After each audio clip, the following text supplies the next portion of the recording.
and welcome back to In Deep Crit. We are playing through the starter set beginning adventure, Electric Dreams, for the Blade Runner, the role-playing game by Free League Publishing. This is session 2.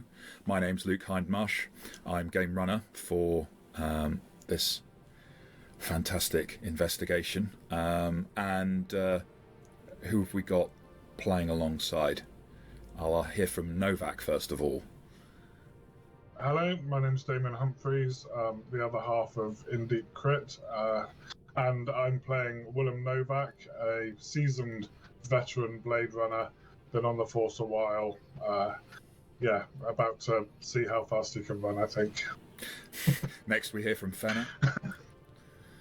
Hey, I'm Aubrey Stewart. I'll be playing Fenna, Replicant, and Doxy. I will be joining in the running. And last but by no means least, Percival. Hi, I'm Phil Pass, and I'll be playing a replicant called Percival, who is an analyst and is not used to chasing people. No, chasing up leads maybe in the forensics lab. Before we get started, obviously there's a session 1 which if you haven't seen, go back and watch. The other thing is, of course, you'll know we're a YouTube channel, so we're going to have to do that really the thing we don't like doing, which is saying, can you like this and subscribe it to us? And the reason why we don't like doing it is because, you know, we're not great at self-promotion. We're here to play and have fun. However, this is a YouTube channel, and if we don't get subscriptions and we don't get likes, it's never going to go anywhere. So if you like what you see, even just a little bit, please like and subscribe. You can see the number of subscribers we've got. You know, it's up to you. We're going to hopefully do a few more of these sorts of things, but you know, we need to eat, and we're so if you like it, if you like what you see, if you even think it's just interesting, please do that for us, and we will continue to be putting the effort in to try and put out decent material. That's our commitment. So session 1, we started off, we've got this nice little system within Blade Runner with a time track, and we'll go to that in a second. But one of the things we dealt with within session 1 was going to something called the Esper Wall, where Percival managed to pull up. Oh no, I'm wrong. Sorry, it was Novak. No, Percival was doing the forensic analysis of the body and stuff. So Novak went to the Esper Wall on the mainframe, and as part of that, managed to pull up footage from outside the crime scene and enhance it. Later on in the investigation, when all the Blade Runners met at the crime scene, having done some other things in the first shift, there was a lot of talk about pulling up further imagery, and I sort of allowed some element of that through the KIA, the Knowledge Integration Assistant. That isn't quite in keeping with the rules. In order to use the Esper Wall, you kind of got to go through that at the actual LAPD HQ. Basically, you can't do it remotely. And okay, maybe you could say, well, I've got in the mainframe, I've got a photograph already, I can look at it again. Sure, of course you can. But in terms of searching for new Esper material, that's going to be something that has to be done there at the LAPD, albeit if you've got the photograph. So if you're wanting to use an Esper machine to enhance it, that's something that can happen. Each Rep Detect has an Esper machine in their own UN-provided apartment, unless they've got their own apartment already from somewhere else. So that's one element of the rules. Within that, however, there's another complication, and learning any new system, which of course we are, you're going to be too if you pick up this excellent game. It's out on 13th of December. When you come to build into a new system, there's always going to be bits of the rules that you don't remember or you get wrong. It's always important to come back and fix that. But sometimes there's a need to not go straight in with all the complexity. So our first session was very much like hitting the ground, getting into the story, getting engaged, and we're going to try and pick those threads up, obviously with a foot chase in a few moments. But before that, there's a question about the resource requests within the game, and when the players do something like, for example, try to use the Esper Wall, it's not automatic. There are lots of Blade Runners. There are lots of members of the LAPD who are wanting the same resources. So in order to be able to jump the queue, which is kind of what you're doing, you have to put in a promotion point, you have to make a connections roll and see how that goes. And that that applies for a number of different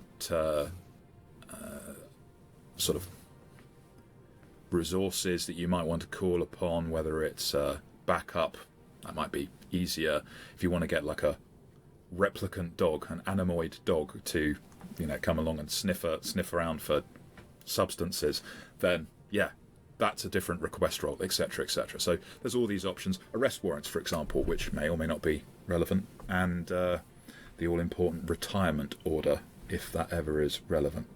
So when we left off, well, where have we been? We've been at the Snake Pit. We had a number of interactions with Taffy Lewis, first of all, the character we all know from the film, a replicant dancer called Iris, but a rubbernecker beforehand. Right at the start of the scene, there was this witness waiting in the crowd called Styles, tall, shaven-headed albino, who I gave a South African accent. That doesn't mean that he's South African. I've just got a limited range of voice acting. And he provided some information, but then when they came to look for him afterwards, he had left. Our Blade Runners are not slow on the uptake, so they asked the officer who'd been out there, what they call a harness bull, the uniformed officer, where he'd gone, pointed to a nearby alleyway. They saw someone at the end of that alleyway, noticed them and run. So that's where we left off, and I will take us now over to this... Cue exciting chase music. Yeah. Well, I would so love to use the actual music from the films and such, but then we'd get in trouble with copyright. There's a limit to what you can use, and so better safe than sorry.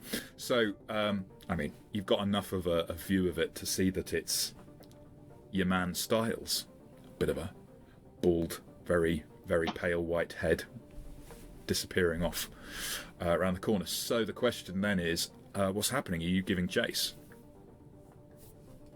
Yep. Yeah. So chase rules are a bit of an interesting feature of the game. Obviously, really going to capture the feel of Blade Runner. It can't just be about shootouts. They can be found on page 81 of the core rule books, and effectively the way it works is that we're going to run this so that each Blade Runner chooses their maneuver separately, keeps it to themselves.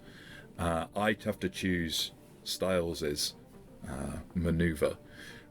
Once everyone says that they've made their choice for the round, I'll hear from them. I also then have to roll for a chase obstacle. This will be a foot chase, so that's a table on page 84. And we'll see how that shakes out. So, here we are. He's legging it down an alleyway, and I'm going to make a choice for him first of all. I'm not going to declare what it is. Let me just see. Yeah, cool. So he's going to make a maneuver. Could I get Novak, Fenna, and Percival to individually decide what maneuver you're going to take, and then tell me when you're ready? Have you all decided on what you're going to do? Yep. Yeah. Excellent. I think actually at the tabletop you probably take a card and use that to declare, so that there's no doubt. Here I've got players who I know very well. I trust them not to change their minds when they hear what someone else has said. Because let's face it, neither as GM nor as game runner nor as player do you serve anything by fudging or cheating. Anyway, Novak, if you're ready to go, what's your maneuver? Yep. And Novak will take the pursue maneuver. Okay, thank you. Fenna. Giving chase down the alley. Cutting through a back alley, I'm going to cut off. Awesome. And Percival. Apparently, I'm also going to cut off down that same back alley. So. Awesome. Okay. So what I'll try to do is wrap up both of you taking the same maneuver. I'm going to try and have you play that out as a group rather than doing it separately, because whilst it's good to have the choice to split up and do things individually, I think it makes more sense for flow to be able to do it in groups based on the decisions you make. The rules, I think the basic rules are that you would do one side and then the other, and that's it. There's no sort of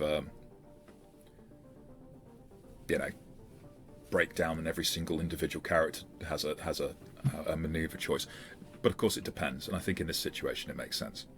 Excellent. So the first thing we need to do is decide what the obstacle is, and let me just roll for that. It's a D12, foot chase obstacles. It's A7. A pair of LAPD street cops try to block the chase, guns drawn. This gives a disadvantage to pursue, flee, hide, and stand and shoot. Anyone who performs the stand and shoot maneuver will be fired upon by the cops. A Blade Runner can tell the cops off with a connections roll, no action, eliminating the effects. So Styles, what he's going to do, I have to act, the prey gets to act first. He is going to try and block your path by knocking over some steel crates that have been stacked to one side of the alleyway. And so that is a force roll. And he is successful. That knocks down some crates. That's going to give some disadvantage to those pursuing because they're going to have to clear it out of the way. Those crates block a side alley, which would be the route that you'd be taking to cut off. So Styles would move to the long range category. So that would be short. He started out at medium. He's going to be at long. However, I'm going to take it for your moves that he was at medium range before applying effects. So cutoff is not going to be starting at long range and therefore at disadvantage. I'll take Novak's action first. So Novak, you got two things, unfortunately. First of all, you got a force roll to get past the crates. That is not at disadvantage. That's just a normal roll. But then to pursue, when you then, assuming you succeed at that, you may not. When you pursue, you have disadvantage to that pursuit. So force roll first of all, please. So let's see if the weak and smoking Novak can push the crates out of the way. Oh, you can push it. Okay, I'm going to push it. Ouch. Oh, taking a stress. So you're, which is no, because it's a physical action, so it's a damage. A health, damage. Yeah. It's taken it off automatically, actually. Oh, that's useful. Nice to know. Okay, so this is interesting with the system. Obviously, it's a Foundry implementation, and it's nice when it does things like that for you. I thought you took stress whenever you pushed a roll, but that isn't the same. That's how it, I think, is in Alien. So getting your head around a different year zero system. But here we are. So okay, you push the crates out the way, and something like your back twinges, and it's not the back, but you've now got a clear path. Apart from these LAPD cops are standing in the way, saying, "What's going on here?" Flashing their badges at you, kind of not in their uniform. They need to flash a badge, but you know what I mean. Yeah. Give me your pursuit roll at disadvantage, please. So I want to try and tell them off, if that's okay. Yeah, of course you can. With the connections roll. So grabbing my lower back, also reaching for my badge, shouting, "Lab detect unit, get the fuck out the way!" What is your badge number? Oh, come on! They don't. So disadvantage on pursuit. You can push that. You just can't push you can only push one of the dice. You see. So this is the problem. We're used to Alien way. Right. Yeah. You can't. Yeah. Okay. Go on. Let's do it. So as you pull your badge out, it's like that. You know how pulled back muscles are, and it's like this was not the right move to make. And the next thing you know is the cops are kind of trying to hold you up for a second. So you are. I don't know what 3 points of damage does to Novak. You're not down, are you? You're not broken. So that's resolved, those two, because it was a connections roll. So I've taken 1 damage and 2 stress. Yes. In that scene. It's all come off automatically. It's done it, but you're not down. Right, okay, cool. Okay, cool. My back's hurting. Sorry, that was resolved, not damage. You're quite right. Sorry, I'm getting myself muddled now. Yeah, so you're pissed off and the cops are like, what's your badge number? Don't flash a plastic badge at me. Come on, man. Watch the language. They only heard the fuck off part. They didn't hear the rest of it. So make your pursuit roll and see if you can keep chase. You are at disadvantage. I'm sorry. So that's mobility at disadvantage, right? It is, yeah. Oh. You can also push. But this would also be physical. No? Okay. No, so if you would like to move yourself up one range category, please. Game's paused. Oh, it is. I like to leave the game paused. It's got nothing to do with not trusting my players not to fiddle. It's just to do with I forget. Also quite like the badge. Nice, right? So, Fenna and Percival, having a think about which of you is the stronger, I would think that's going to be Percival, right? And Fenna can help him to make the force roll, and then what I'll do is get Percival to help Fenna make the cutoff check. Okay. Does that sound fair? Sounds good. In fact, it might be giving you quite an advantage, but why not? I'm feeling generous today. So, yeah. Sorry. No, it's fine. I've asked you to roll force. That's great. You get the crate, just like whatever's knocked over that side alleyway, you clear it out, and that gives Fenna the chance to take the side alley to hopefully cut off Styles. So, give me your roll at advantage, please, Fenna. It will be a mobility check, won't it? I think it's a contested mobility, so let's see what Styles can do.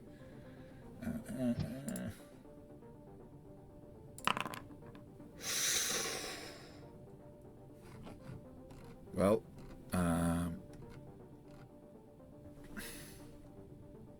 yeah, so your success is eliminated by his success. In other words, it doesn't make any difference.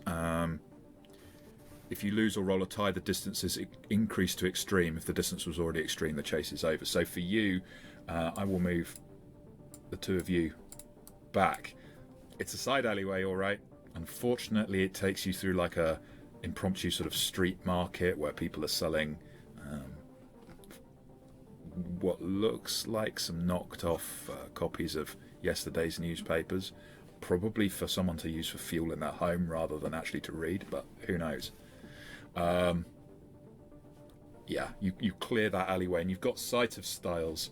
You realise you've given him a chance to get further away. Poor old Novak is hobbling along though, doggedly. Next round. So again, decisions. I better make a decision for him first of all. He is going to. Yep. Okay. I know what he's doing. When you're ready to, when everyone's made their decision, please let me know that you've made your decision. Yep. Percival. Right. We'll do it in reverse order this time. So I'll hear from Percival first, please.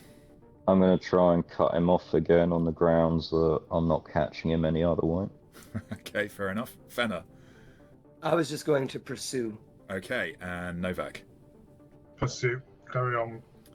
But barging through the police officers, kind of ignoring them. He's going to flee, and they're like, forget about it. They're not interested. Although that's not really LAPD. They'd be saying something else, right? So it's that D12 again. Let's see what this is. 2. The sidewalk crossing goes from green to red. Don't walk, and the traffic begins to move along the street. This gives an advantage to the hide manoeuvre, but a disadvantage to pursue and flee and stand and shoot. Well, unfortunately, for Styles, he also chose to flee, so I'll get him to make the check for fleeing at disadvantage, which is mobility. And I'll give him that disadvantage. Wow, okay. Sure.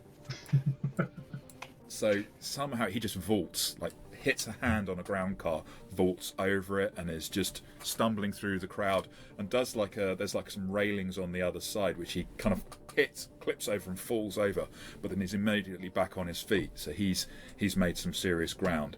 Let's have Percival with his cut-off maneuver. This is,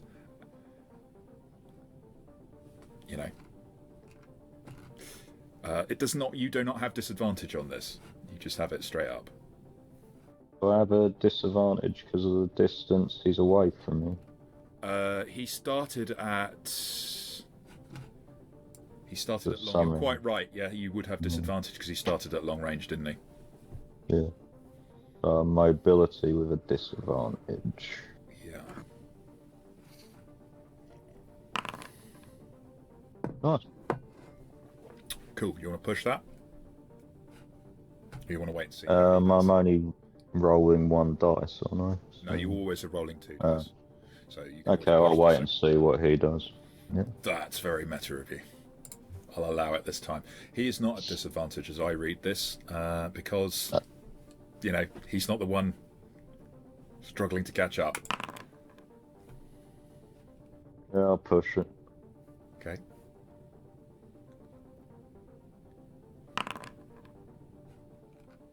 So that doesn't make any difference. I'm not going to get him to push it, there's no need. So the result of that is Percival, you drop out. Yep. You've taken another...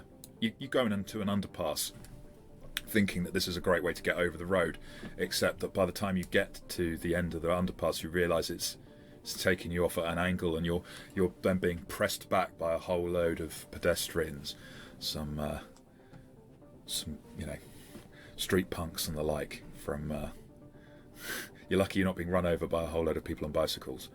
Fenna, I'll have your pursue roll, please. Which is at disadvantage, yeah, because you're not supposed to walk when it's telling you don't walk. This is like police matters. Come on.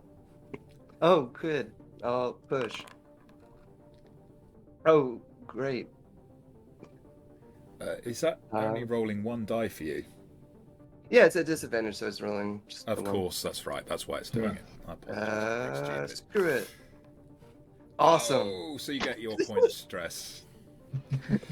And yeah. This is going so well, everyone. You don't manage to close the distance, I think, is all that failure means. It's not an all or nothing choice. Novak, it's down to you. Mobility with disadvantage. Yeah. Gonna push that. Okay, right. I think you can only push things once as a human. I think replicants can push it twice. You can. Replicants can push twice, yeah. So, you know, it's the traffic. You're like, get out of the way! Get out of the way! And it's just... You're just hitting... It's like, it's a permanent rush hour, right? You're wading through people, and they might, you know... Maybe he wouldn't see you, but... So this could be the last round. Or not, we'll see.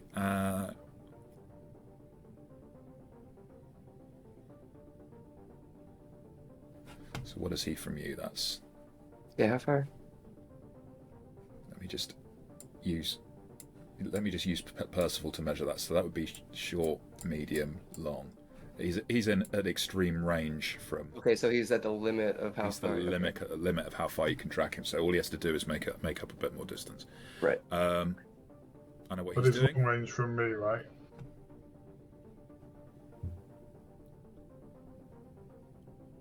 Yeah. Okay, cool. Yes. Everyone else who's... Sorry, Percival, you've dropped out panting. Getting a coffee. Why didn't they install the faster legs upgrade? You're a replicant who's made for brains, not brawn, apparently. Although you've got quite good strength. It's quite funny. So, Fenna, I'll hear from you first of all this time, please. I was just gonna play it safe and pursue. Okay, Novak. So pulling my blaster from its shoulder holster, flicking the switch to activate the sonic round, I'm going to take a shot at, obviously disadvantage for long range. Maximum range is medium on a sonic round with a blaster. Yeah, excellent. And attempt to incapacitate him before he gets away. Oh, I don't know how to roll on Foundry. I'm just going to find out what the street event is.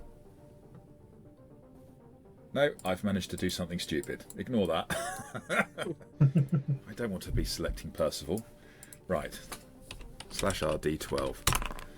3. Now, 3 comes up with A storefront window blocks the way. If the prey has chosen to flee, hide, or block, they must first make a force roll to crash through the glass. If it fails, the maneuver is cancelled and the prey suffers D3 points of damage. So Styles is approaching a storefront window. He just puts his elbows up in front of his face and tries to crash through it.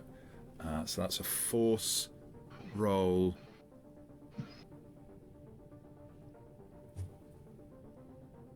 It's not a disadvantage or... Okay, so it's just a basic force roll. Oh my god. Oh. Who is this dude? So... There's no way this person is a person. I'm just... Okay.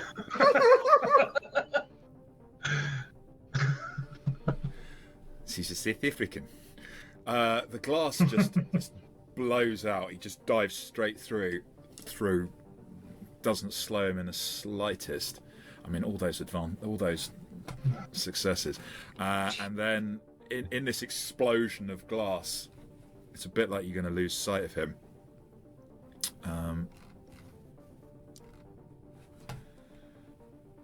So I will take an observation roll from Novak since he's the closest, and it is opposed to stealth. Ooh. Oh! Nice. So he tries to hide, and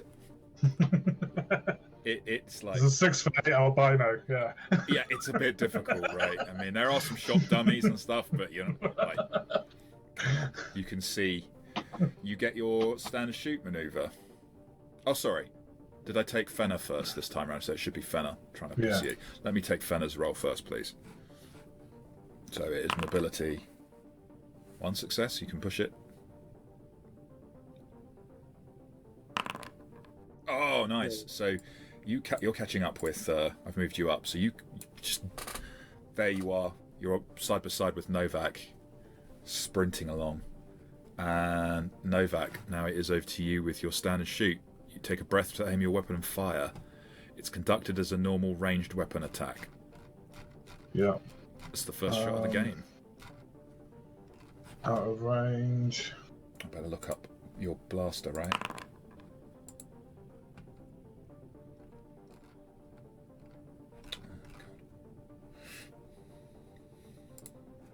Push or not to push?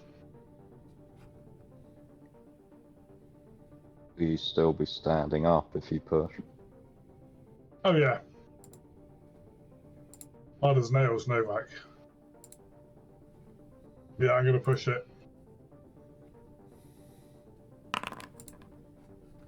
Same result.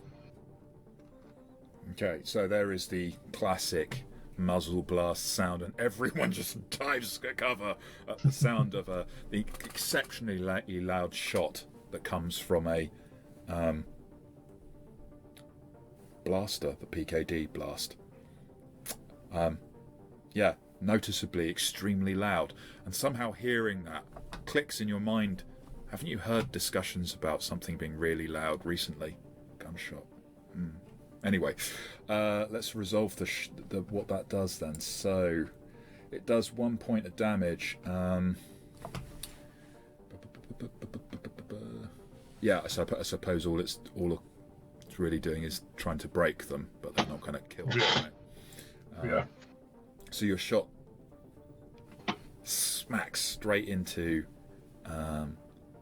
between his shoulder blades. As he turns, realises that you've caught him, he starts to turn to run again. And let's just apply that damage. There we go. So it obviously knocks him forward, but he's such a big guy, so maybe it's not going to go that way. And then you realise those mannequins in the shop, or that you thought were mannequins standing in the shop, well, they're people. They were just standing pretty still. And suddenly Styles is not alone. Has 3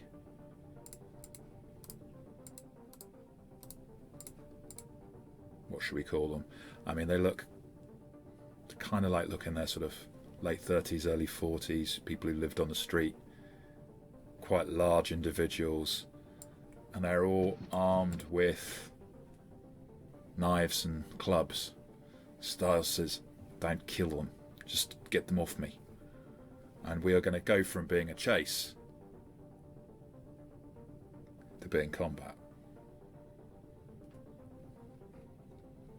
So, unfortunately, there's a module on its way for Foundry, which will allow us to use the proper Year Zero system, which is drawing cards to determine initiative, is not yet in place within this as yet. So we'll just use the in Foundry initiative, which is kind of set up for Dungeons and Dragons, I think, or something similar. It's basically like, yeah, we'll just add everyone to combat. I am using something called the combat carousel, which sometimes works really nicely and sometimes does not work at all. If it's been updated properly, it will work. If it doesn't, we will dispose of it and use the in-system normal initiative. I've rolled in styles. I'm going to roll in. Oh, she wouldn't do that. There we go. So I'm in the carousel as well. Have they like called me up, or do I just not?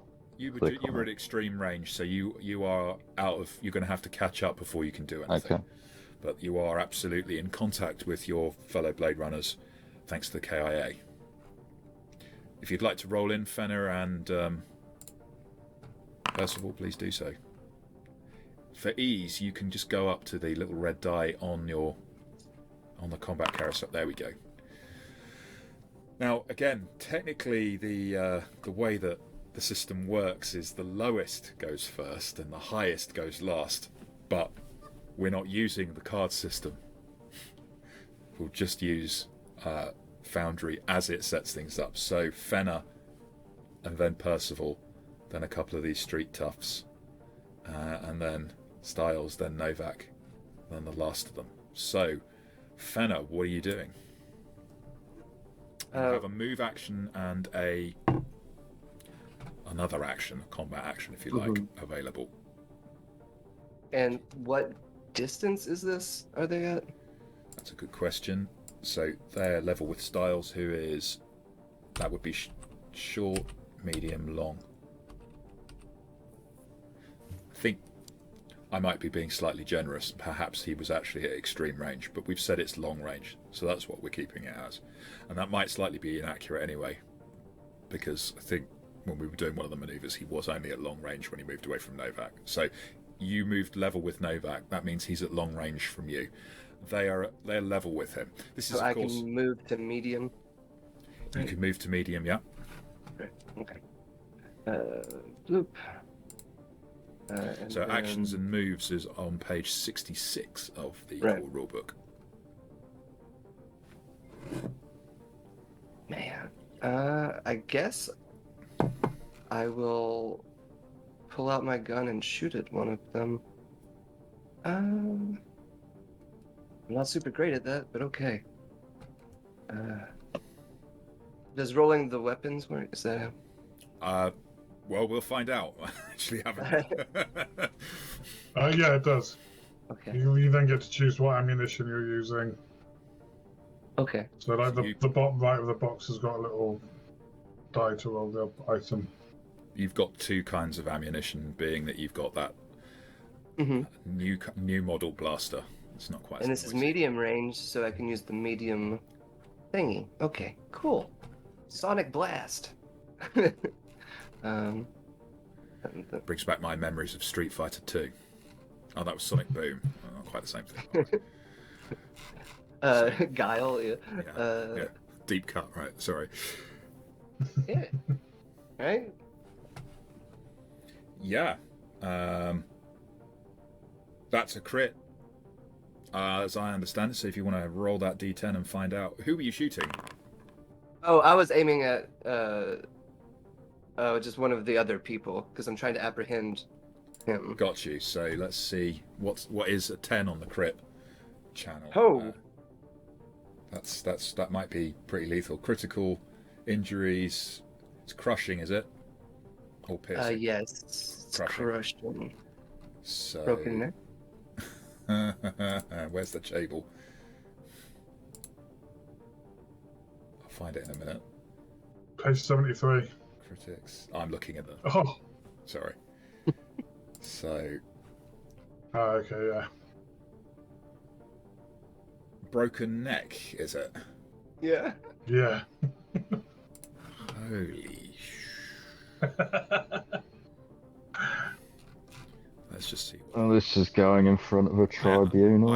I am right that it is that once you've done normal damage points represent fatigue, yeah, blah blah blah. Critical injuries represent more dangerous forms. These are when you roll a critical success on an attack roll, which is any success more than one, right? I'm not misreading that. To determine the critical injury, roll the crit die of the weapon used in the attack and look up. Well, I mean, it's supposed to be lethal, right? And so, broken neck. You cannot move at all. It's permanent. It is lethal within a shift. So, one of these guys who's got the knife out, probably the bigger threat, right? Let's just have him as. I mean, he's obviously out. Was there a paralyzed option?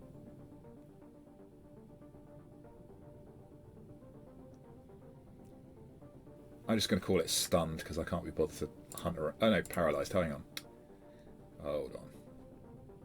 Paralyzed. So he's out. Cool. Very nicely done, Fenna. That worked well. I mean, let's face it. They're not dead. They might survive this.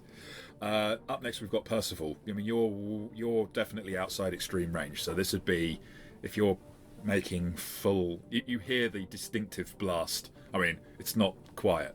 You can't know it's Novak's, but you do know that Novak has a blaster. So I'm going to use my one move to go one zone. Yeah. So with then sprint with my action. Yeah, absolutely. And sprinting as an action. So in a single round, taking the sprint action, so it counts for your action as a roll mobility, and for each success rolled, you can make one more move in addition to your free move. If you fail the roll, you fall before the second move and cannot get up until your next turn. Not without its risks. No. That's actually kind of cool. Pokemon move for some reason.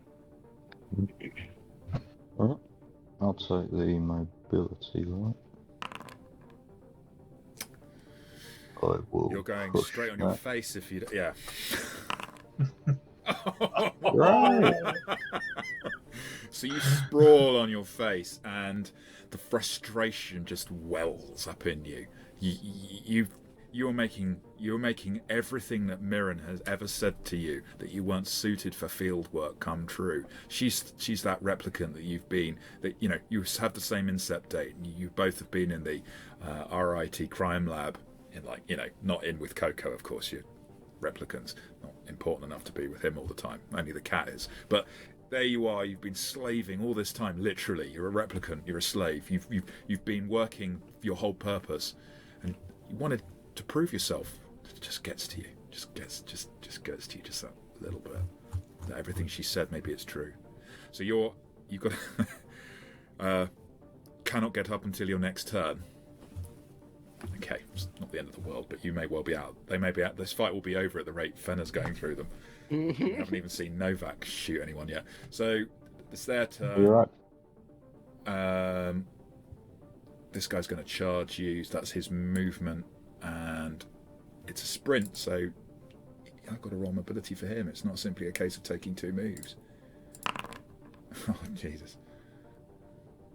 Is that declaring what they are? Yeah. Oh, it is, yeah. We read nothing. I've seen nothing. Well, there you go. So On the combat tracker, it says Street Tough. Yeah, because I changed them it to be says... called Street Tough, and this is the problem with Foundry. It will call something from one thing. I'm rolling off the token, which is I open from the token, which I've renamed. There you go. There are modules that sometimes stop this, and I've got them installed. But unfortunately, because every time there's an update, not every module on Foundry is updated. sometimes they're never updated, sometimes they cease to work ever again. Abilities to be safe and not give away things like that occur. Anyway, so there you go. You don't know, but you would have worked out that these are underground replicants. You're all very experienced role players, so we'll take this under our belts, right? The thing is, if they're street tough, does that make Styles the Rebel MC? I don't seem to be able to. There's not an option to push that roll, and there should be. I think. Oh, maybe they're not able to. Cool. So he's charging, and it's at the same time that the gunshot goes off, and something about the shot winging past him just makes him dive to the ground instead, causes him to lose his balance. The next one is also going to move up. We're not doing base to base. You're in range categories, and we're just doing this abstractly because I haven't got a battle map, and as we've discussed before with Alien, the abstract movement and the way that works within a system doesn't necessarily lend itself brilliantly to the tactical setup of a battle map. So he's also going to try and this actually is a woman. She's going to try and push herself to close the distance. It would only be to Fenna, I think. Wow. Just like her compatriot, she dives to the ground. Styles is going to run away. So we'll give him a mobility. Push that. Nice. So he moves another 2 range categories. So he is now 2, 3. So he is now out of sight. It's effectively meant that he's escaped. Unless you can deal with these ones who are blocking your way within 1 round and pick up the chase again, he is gone from a chase. That does not mean there aren't other things you can do. Anyway, Novak, it is down to you. Does the blaster do full auto? That's the question. No. It doesn't, does it? No. No. If the book said it did full auto, I would say. No, I didn't assume it would. I hoped it would. I didn't assume it would. If you had an ender rifle, sure, yeah, you could make I don't know. They'd be exploding like blood sausages all over the place. So I'll take my move. Yep. Bring you up a range So category. they're now in medium range, are they? They are, yeah. And I'll shoot the first one that dived to the ground. Cool. I don't think that affects your... Let me just have a quick look at the actions. Yeah, I don't know if I'm being prone. Let's not bother about it. Maybe that would be, until we know the rules better, I'm just going to simply say you make the shot as usual. He's at medium range. That's all it is. It's abstract. Yeah. It's not got cover. Sonic round again. So, taking cover can be done as part of a move. Shooting at someone behind cover gives the shooter a disadvantage. I don't regard him as having cover. This was an accidental. The modifiers that come up when I click on the weapon are out of range, small target, large target, target behind cover, careful aim, or unseen target. There's nothing about prone on that. None of that applies. Yeah. If you dive to the ground to take cover, I might have given... I crit. Nice. You do crit, so give me that crit roll, please. Which one were you shooting? The top one? The top one, yeah. The 2, when we're going to page... So that is crushing damage, is a broken nose, disadvantaged observation rolls. Ow. Like it, just as he's looking up to start to press himself up to his feet, a shot takes him, and it's a non-lethal round, isn't it? You were using? Yeah. Yeah, and it just pulps his face. So that did 1 damage, did it? Yeah, one crushing damage. Cool. Disadvantage 2. So then we've got the paralyzed guy, and that's going to be kind of it, right? I haven't begun combat. For goodness sake, how on earth it has to do this? So we're back to the top of the round, and we've already got someone out. I'm going to remove Styles. Fenna, what are you doing?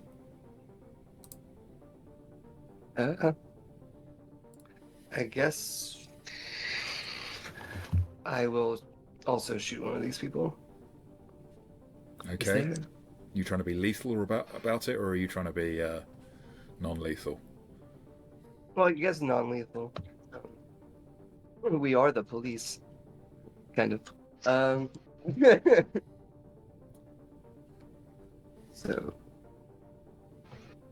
we're okay.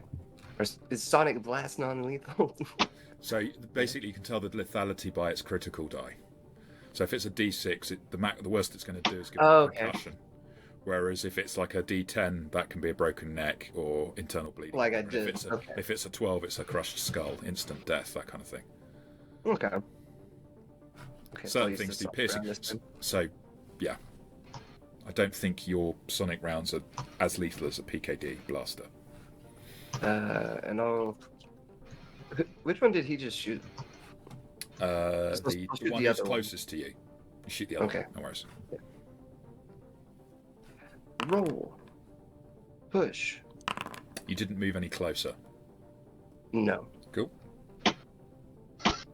Nice. So give me that D6 then. It's crushing. It's a 6. It's a concussion. Disadvantage to observation and check. It's going to last a week. So that is 1 point of damage. And yeah, again, you just like your sonic round just splats her in the top of the head as she's kind of like down on the ground still. Percival, it's over to you. Yeah. Could you move me one space forward because it wouldn't let me move the token? Cheers. Hang on.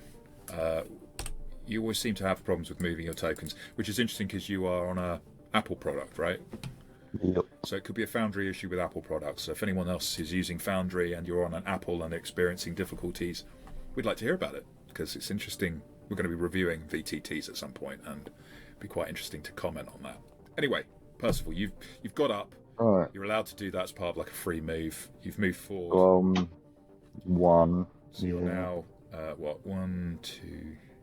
I can move one more forward for this. You have to roll move. mobility. Oh no, I mean my free move this turn would take me one forward, yeah? You've just done that. Oh, right, okay. You got up and moved forward 1. So now you're able to see these guys. They're at your extreme range at the moment. So you would need to move. I'll try a mobility to sprint. Go for it. Wow. So you move forward. That's long range. Now you're at medium range. Percival just comes tearing through, sort of pushing members of the crowd aside as they're like trying to flee the other way from this shootout, presumably with Blade Runners, but because of the PKD blaster, which everyone knows the sound of, or at least knows to duck when they hear it. At least that's you, Percival. So we're on to this one, who's going to get up and they're going to flee. So that's... Oh God, hang on. Wrong, I'm on the wrong one. Sorry. There we go. So they will move, get up and run away, and they are going to roll mobility. They are not following the same direction that Styles took. They're like scattering. Oh, Jesus Christ. And they go sprawling again, tripping over something. This one also gets up and is going to try and sprint away. Yeah, excellent. And manages to make it to, let's see, short, medium, long. That's extreme. So you've got one on the floor at long range, and one at extreme range, and then one who's paralysed on the ground. So Novak, it's over to you. Your main target, your person of interest, is gone. But have they left a trail? How long will that trail last if you don't get on it quickly? What do you want to do? I'm going to move forward 1. Sure. Closing the range to... I'm more... Right now, Novak's more interested in the accomplices. Yep. Styles is recognisable. We'll probably track him down later. Sure. Calling for backup. What's the... Is that an action to use the KIA? Or to at least put an APB out on him? So an APB is turnaround is instant, no promotion points, no skill. So there is a table on page 163 to do with LAPD resource requests, which we're now introducing in this session to increase the complexity of the game. I'm not going to rule. I'm just going to APB. It's just part of a free action. You can put out an APB on styles. Calling for backup to suppress a crime in progress. I mean, that's up to you. You get through to dispatch. This is dispatch. Yeah, I need an APB on man calling himself Styles, tall, albino, last seen, give the location. Yeah. Known to hang out Anemoid Row. Yeah. Wanted in connection or with a crime. Received. And will APB need medical dispatched. assistance at my location.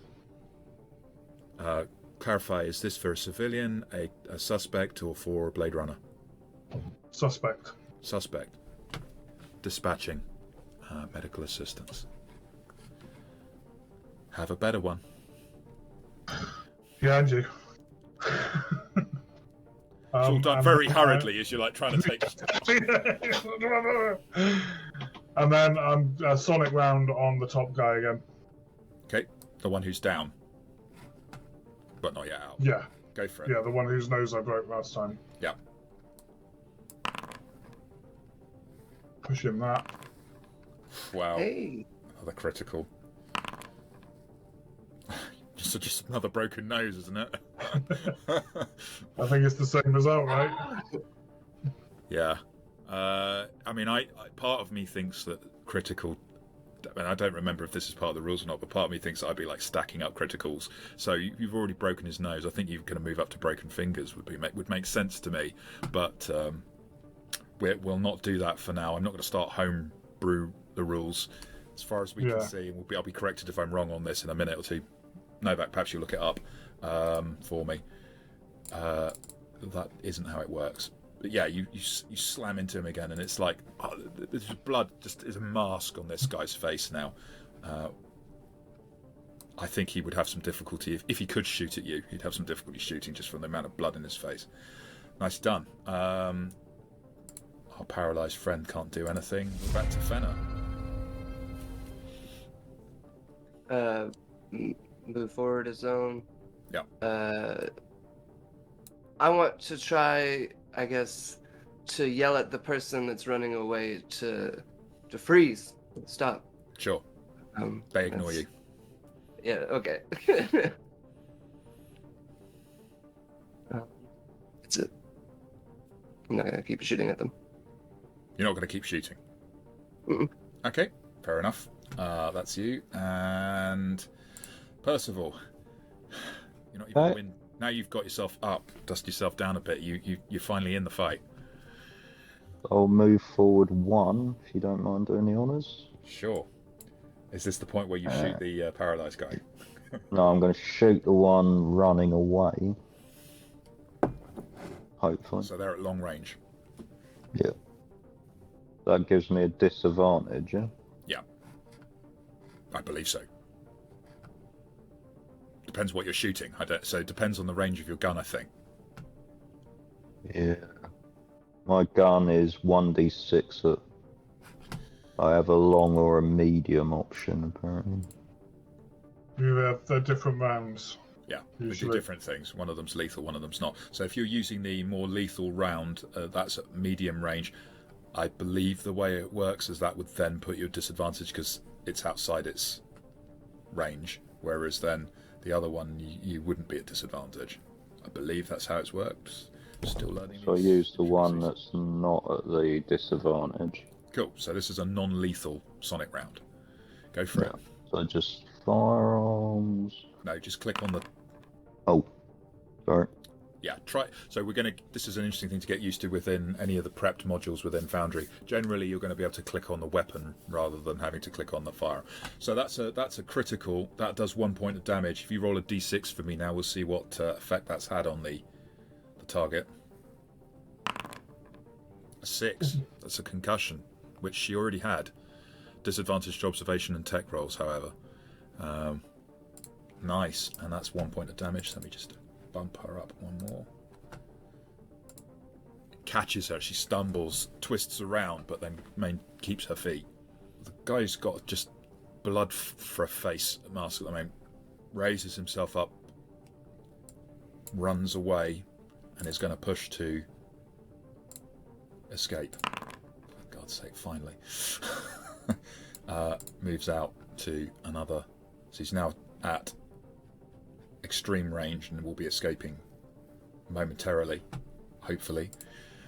She takes the momentum of the shot, lets it drive her forward, and we'll see whether or not that allows her to complete her escape. Yeah, something about being shot in the back of the head drives her forward to extreme and then out of sight, so she's gone. So we're down to the last.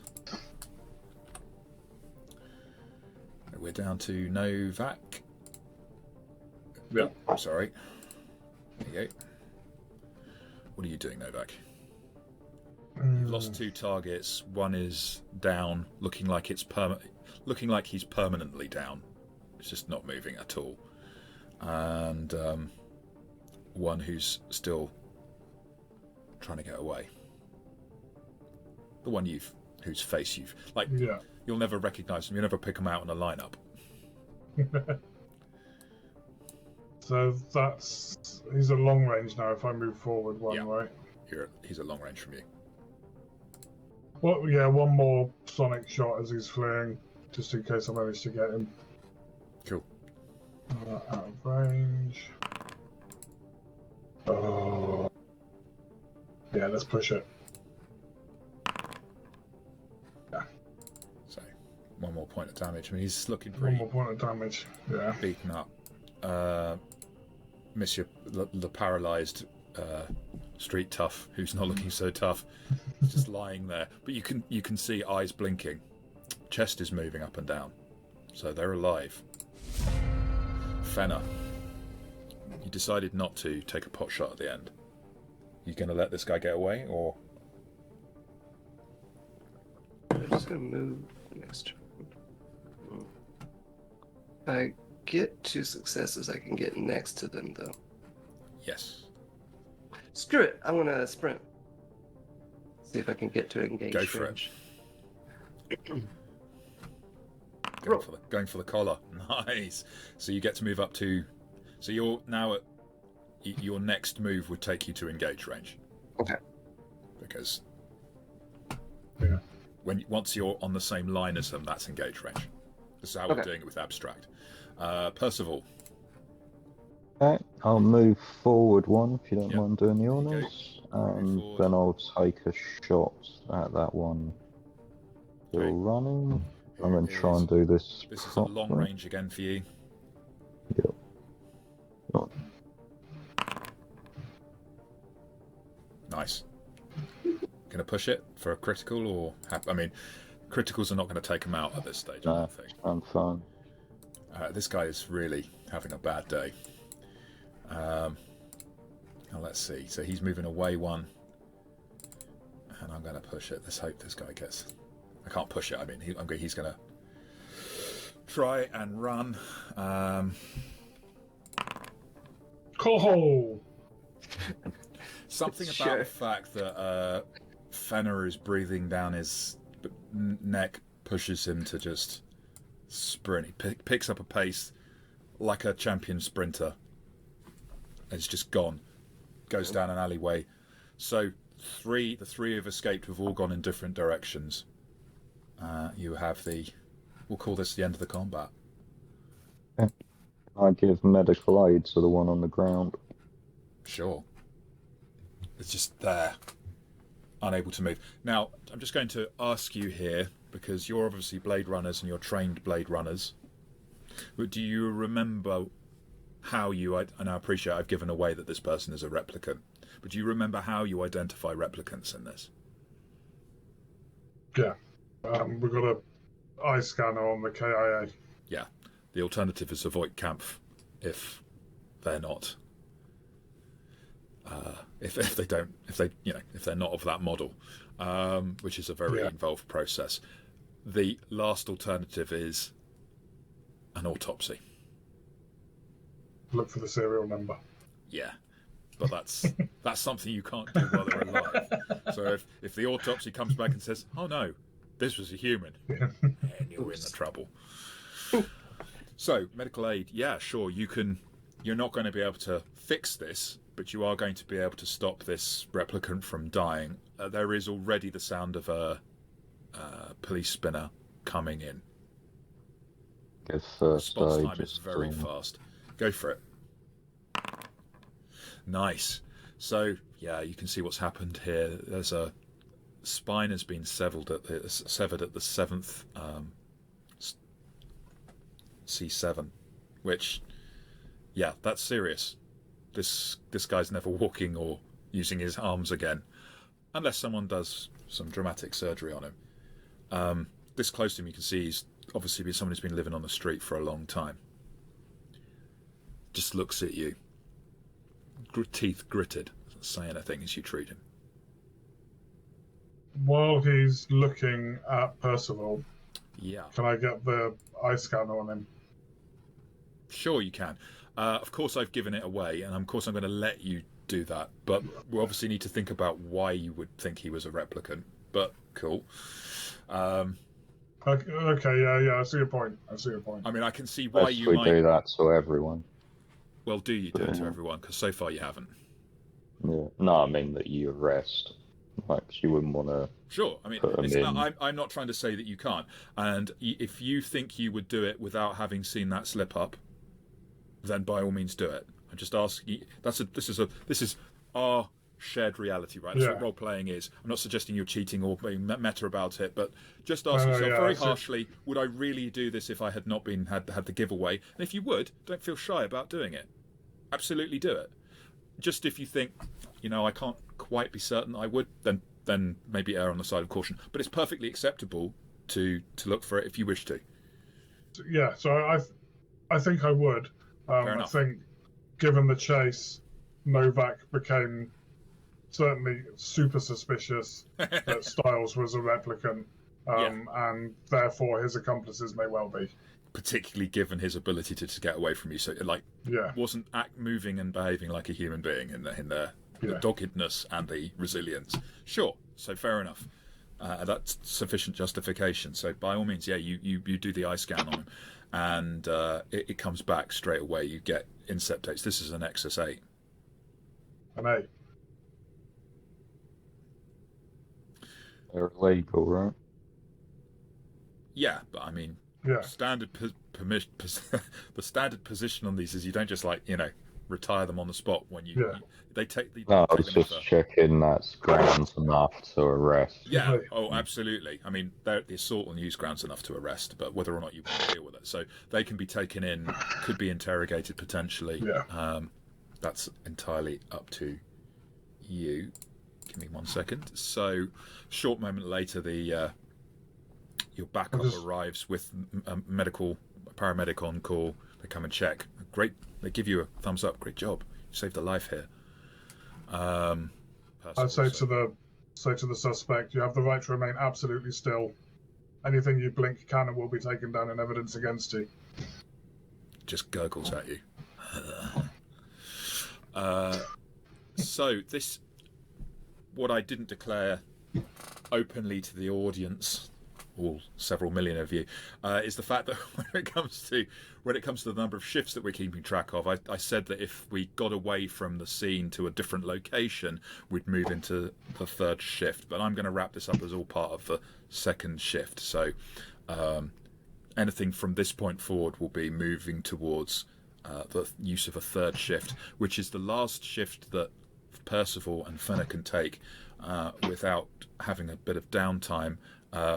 Novak has the ability to push it, because he's married to the job, to 4 shifts before downtime. Whether or not that's a good tactical decision or strategic decision is up to Novak, but that's where we're at. So 1 more shift of action before we have to have some downtime. Yes, so chase scene concluded, and you found your first Nexus 8. They're in custody. You get the uniformed backup arrive. As we've said, they've double-checked your medical care and very impressed. Take the suspect into custody, and we'll take them back to the precinct. So, shift 2 concluded. Shift 3, what's your next moves? Are you going to stay together? Are you going to follow up a particular lead separately? You've been very busy on this your first day on the case. We have. I'm going to take you, I think, to the... Where is it? Map of Central That's Los what we Angeles. think we need to do, and then we can decide if we split up or not. Reviewing your leads isn't a bad idea, right? Yeah, Yeah, reviewing like what have we a know quick so far. case conference.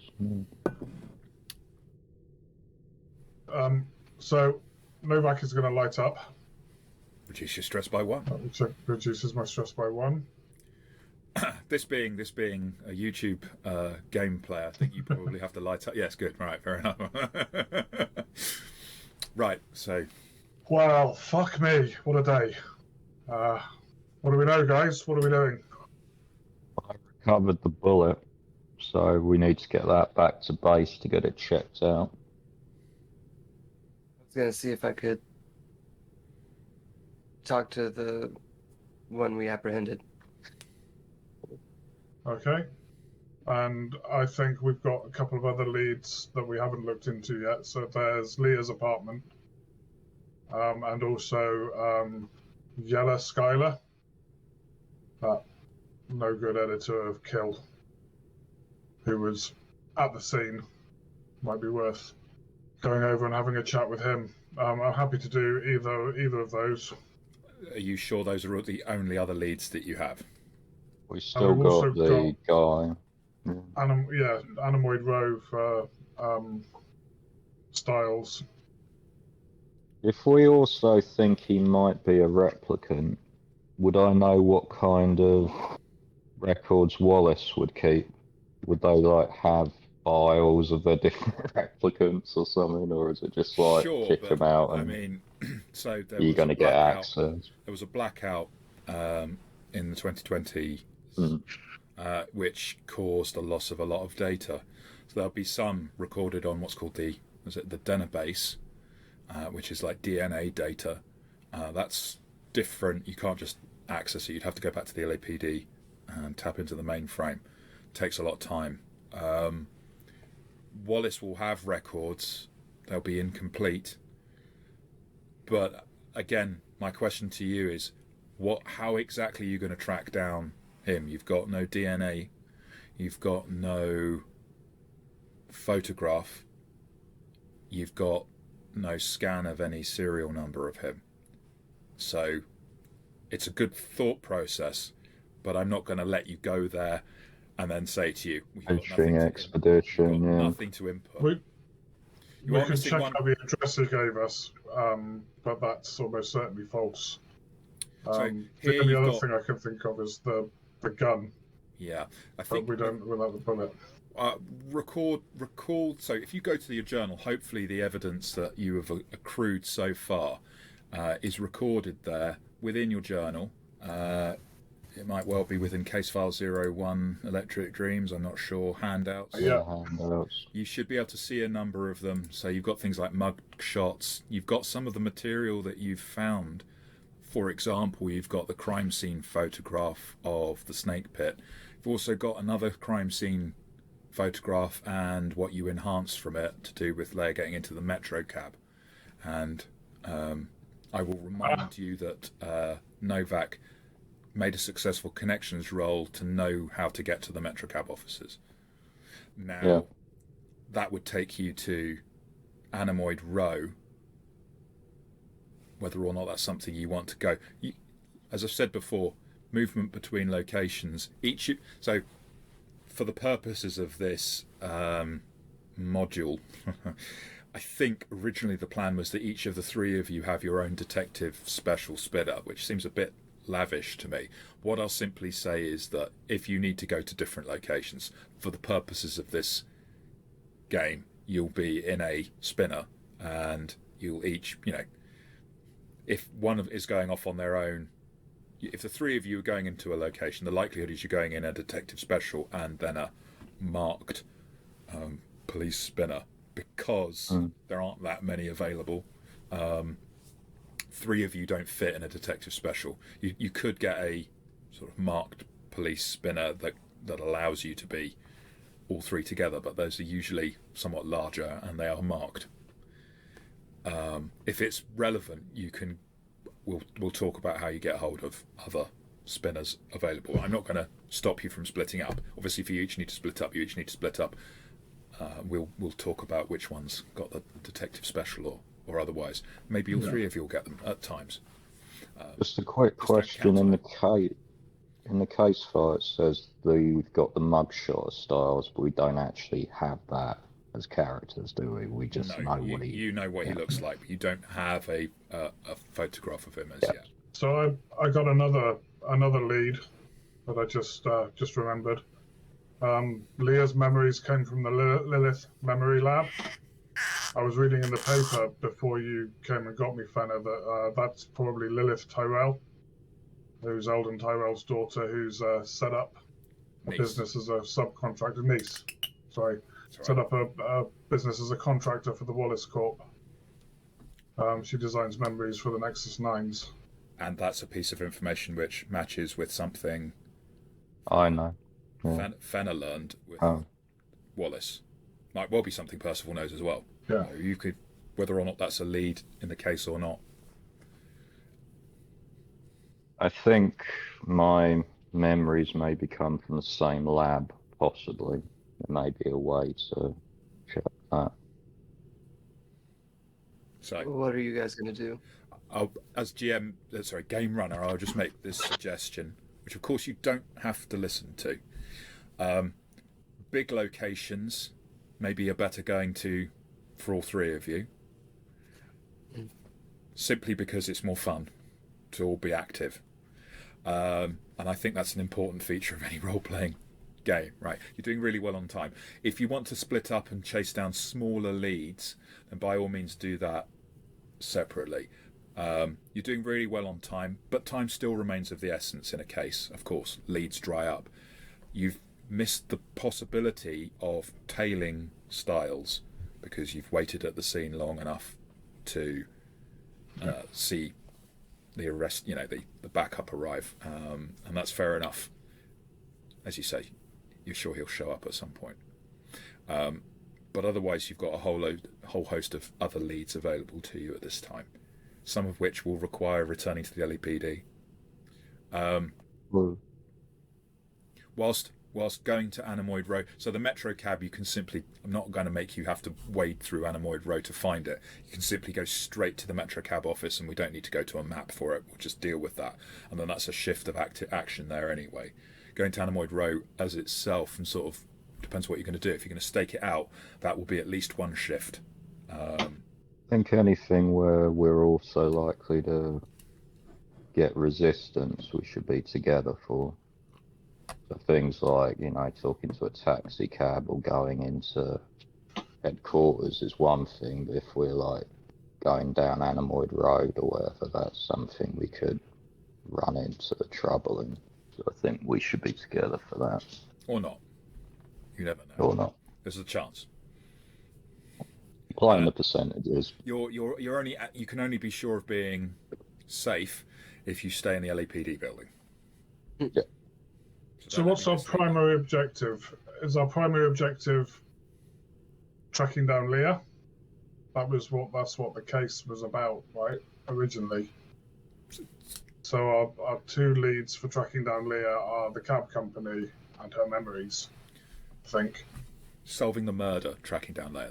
They're two parts to the case, but yes. Yeah.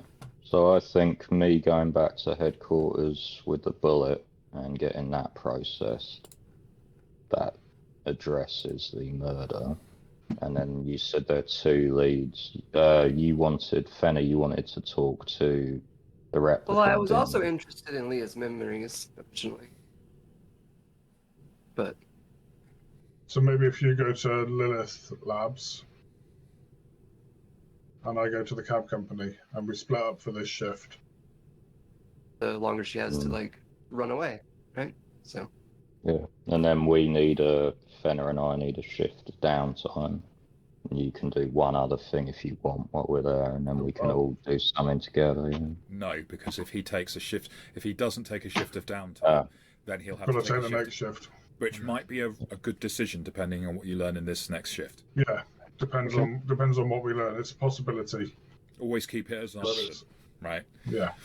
It seems we've got a plan for this shift then. We split up, I head back, you go to Lilith, and Novak goes and finds the people who take him home drunk. Sounds like we've got a plan. So this is the evening shift. Let's start first. Who did we do last time? It was Fenna. So we're going to start with Fenna this time. You're going to the Lilith Memory Lab, right? Which is, so you hop into. At the moment, you come to the snake pit. Sort it out where you get a spinner. There's no need for you to be in a detective special, right? So you'd be okay in having the marked spinner. Cool. So off you pop in the marked spinner across the city to the memory lab. Give me one moment while I bring it up. So you're travelling across to Sector 4, which is the industrial district.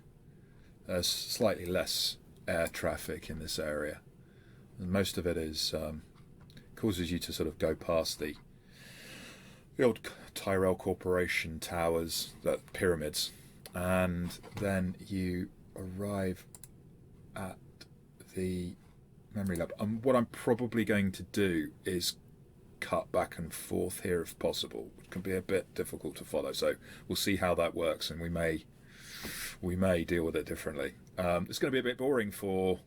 There is a way, I think, to just drag one of you to the map screen. No, it's not letting me do that. Be aware that our viewers are only seeing my VTT. That's what's concerning me. So what I'm going to do, I'm going to activate the Lilith Memory Lab, and I'm going to get all of you to be there, even though you're not there. Yeah. And please just move only where Fenna goes. There's an entrance in front of you. It's cold. Not going to be an issue for me. It's cold here. There's snow on the ground. It's a largely abandoned industrial area of Sector 4. This is a large grab dray building with an office area out front, and you can see as the spinner purges a system lands. In fact, it wouldn't do that, would it? Because purging is where you clear the fuel lines. It only happens in takeoff. Anyway, as you use the exhaust to land, and you can take in the dome-like memory lab section itself. At the front of it, there is a sign. It's quite low-key. It says Lilith Memory Lab printed over the entrance. So the main door has an optical scanner. So there's an intercom. Well, I guess I will walk up, click the intercom. Hello. This is Detective Fenna with the RDU. Wanted to request to look at some files. May I see your badge, please, Detective? Oh, right. Hold it up to the thing. Thank you. Please enter the building. If you wish to see Miss Tyrell, she is in the memory lab. I will conduct you there shortly. The man who meets you has a little name badge that says Terry, but underneath it there is the code TR6-1.51, and he looks like this. Give me 1 second while I make sure that you can always see that mugshot. By all means, Percival, if you want to see what's here, go on. You're on the KIA, so keep up as well. If you'd like to follow me, please. Oh, of course. Goes into the room. If you just follow round, so if you just go through the entrance this way, he comes out the back of the office and comes around to greet you. The lab is quiet and largely unoccupied. At some point, it may well be, given the size of this place, there'd have been room for a lot more people, but at the moment, it's nearly deserted. Not a lot of people work here? No, not at the moment. We've only got Miss Terrell in today. Wallace is bringing a lot of its work in-house. Please follow me. He comes to the door and knocks on it. Don't hear any response. He comes in. There's like an antechamber. There's an office space. Please come in. She is actually in the memory lab. Oh. She working? I'm sure she won't mind if you interrupt her if it is important business. Please, enter. He opens the door and steps aside politely and respectfully. Ooh. Novak, feel free to go in. So, the memory lab is shrouded in darkness. In front of you are two children, a boy and a girl, drawing pictures on the floor. I will walk over to them and look at what they're drawing. Stuff. They're drawing sort of like shapes of that look maybe like houses, but you've never seen a house that looks quite like this. It's like a square with a triangle on the top, and one of them is drawing stick figures outside it. There's a father and a mother and maybe a little girl and then a tree. Well, now I'm just interested. I just want to reach out and like try to touch one of the children. Okay. They flicker, they giggle as you reach for them, then flicker and disappear. The darkness lifts and out walks a woman. The lights are very bright in here for some reason. The way the map is set up, I've tried to dial it down, but it's very bright. It's not actually meant to be that bright, I don't think. Anyway, so I will show you the lady who is Lilith Tyrell and give you a handout and this is the mugshot, and I will configure the ownership of it so that you can see.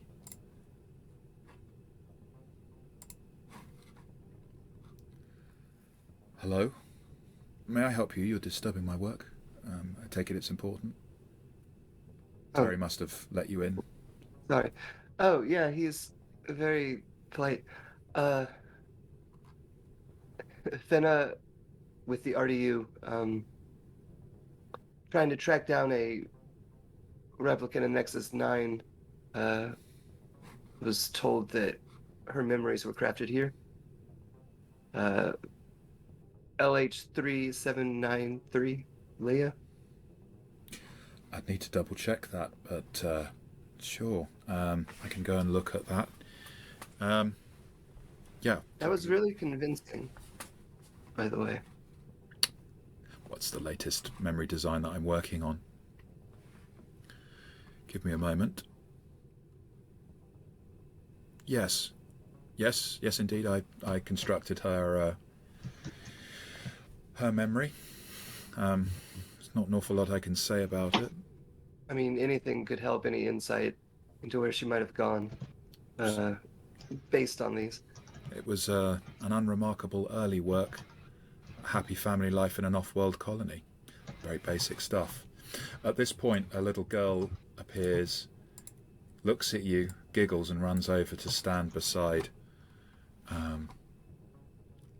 Lilith. Oh, hello, who's this?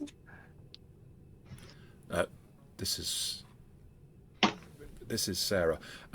What else do you need to know from me about this missing Nexus 9? What did you say her name was again? You gave me the code, but what did you say that she used? Leah. Leah. Do you remember them? I can't say I do, but then I've done so many memory designs. Likelihood is that I designed yours. What do you you have a remarkably striking memory? Or was it a nice, comforting memory of childhood? As a matter of fact, Fenna has a different key memory that comes... seems like it's very recent. So, whether or not that's a real memory or not.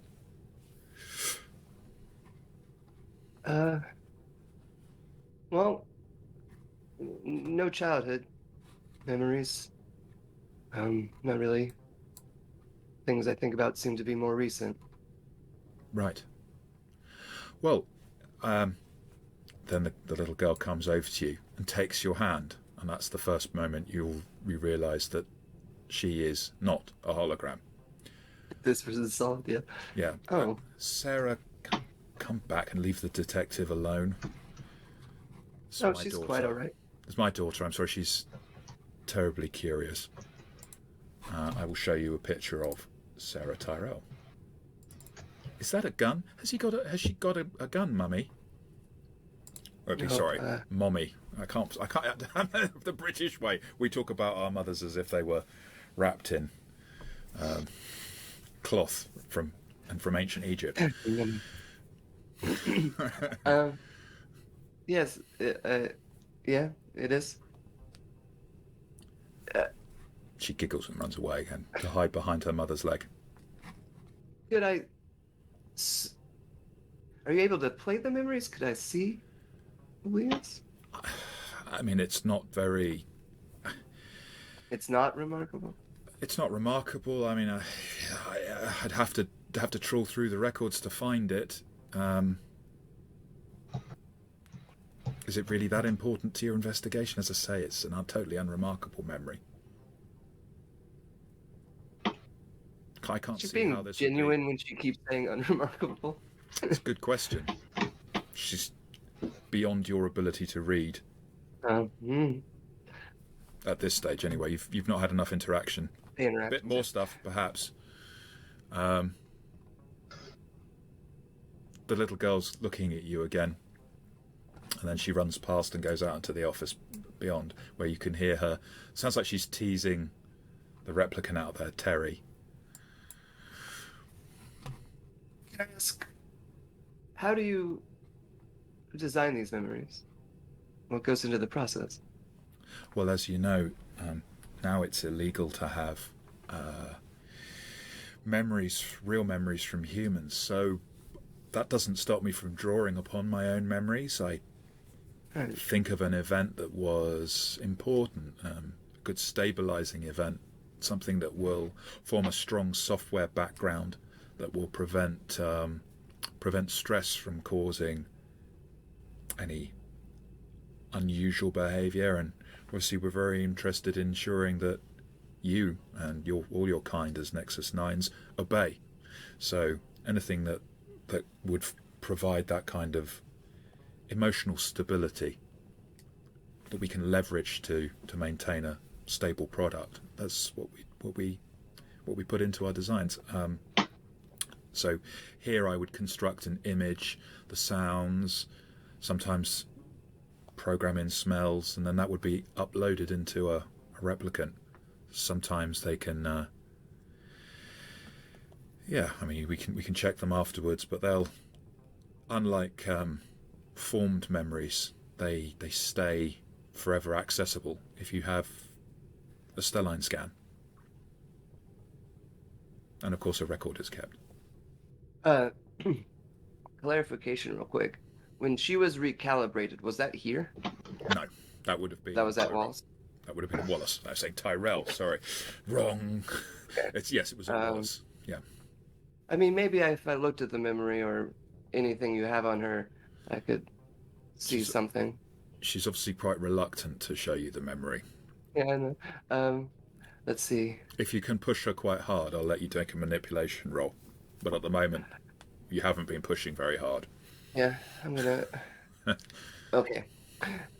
Well, see, something happened that resulted in a murder.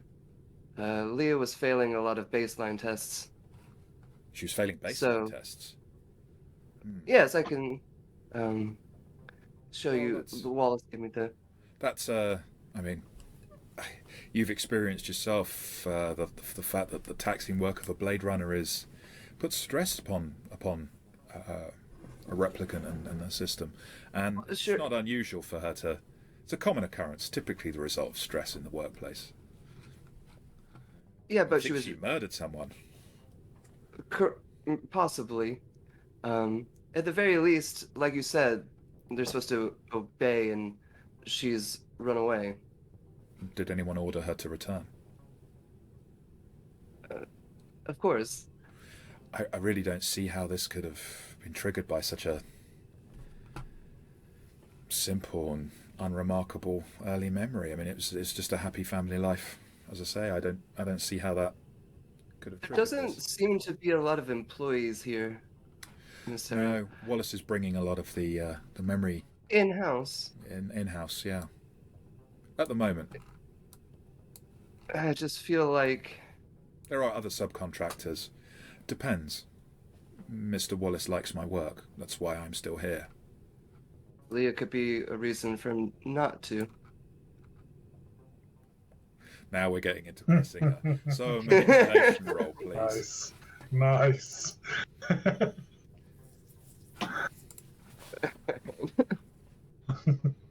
It is an opposed roll.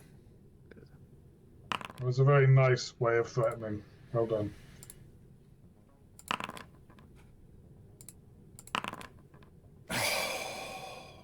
She almost manages to resist. She takes it on board and then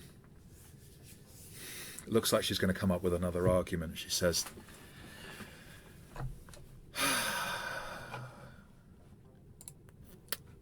yes, all right, I can see what you're saying. If she has disobeyed, if she has been involved in a murder, it would be very, very damaging. I mean, it would be more damaging for you than it would be for me, but it would end my career. We don't need this. Close the door behind you, would you? I don't want my daughter to see this. I'll close it for you if you like.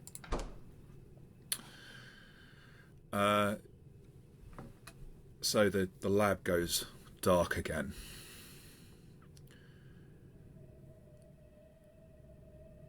And then the hologram of the memory lab flickers back to life, and you suddenly find yourself inside a spacious hall.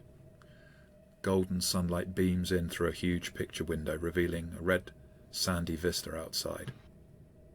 Someone moves past you, a small girl.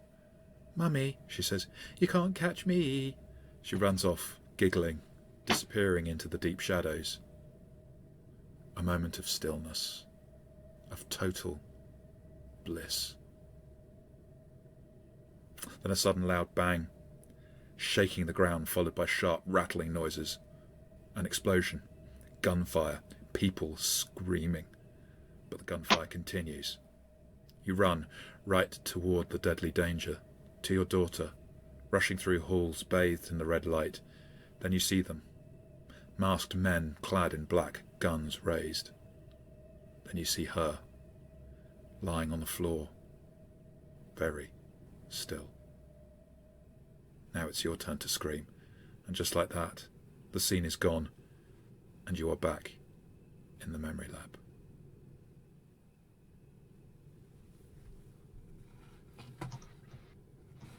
And the girl looked like... I think that's a very stressful situation, so I would like you to make... I think you resist it with an insight check. So if you make an insight roll, otherwise you will take 2 stress. Can't imagine why that memory didn't set her up for a life of stability. Bear in mind, you are on the KIA, so others feel free to chip in. Being split up is not meant to silence you. This is not keeping... You're still a team, so please don't feel... Yeah. So yeah, you for each of those successes, you don't take a point of stress. So you take no stress from this. Maybe it's got something to do with your own memory. Perhaps it was also considerably more traumatic than this. Who knows? Well, you've seen it. Does that assist you in your pursuit of Leia? It explains why things might have happened. Why this memory? Why is... replicants are machines. It's no different from the blaster you carry. I mean, infinitely more advanced, of course, but machines nonetheless. The purpose of the memories I design is to control these machines in the most effective way possible, by imprinting them with a deep trauma. The memory of this trauma is conditioned to be triggered at any time the replicant even considers the possibility of disobeying. This is a unique method for how I make the Nexus 9 replicants fully obedient. It's simple, really. Morality has no role here. You wouldn't want that blaster in your holster to disobey you, would you? And of course, you're obedient, aren't you? You're kept obedient. And that means you get to keep living. So the memory was from Leah's point of view. Leah was the mum, finding Yeah. her daughter killed in an invasion. The off-world colonies go to war on occasion. Corporate wars, that kind of thing.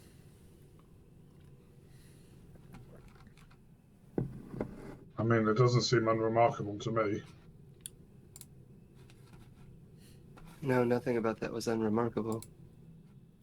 Was that memory based on a real one? It's not my memory, no.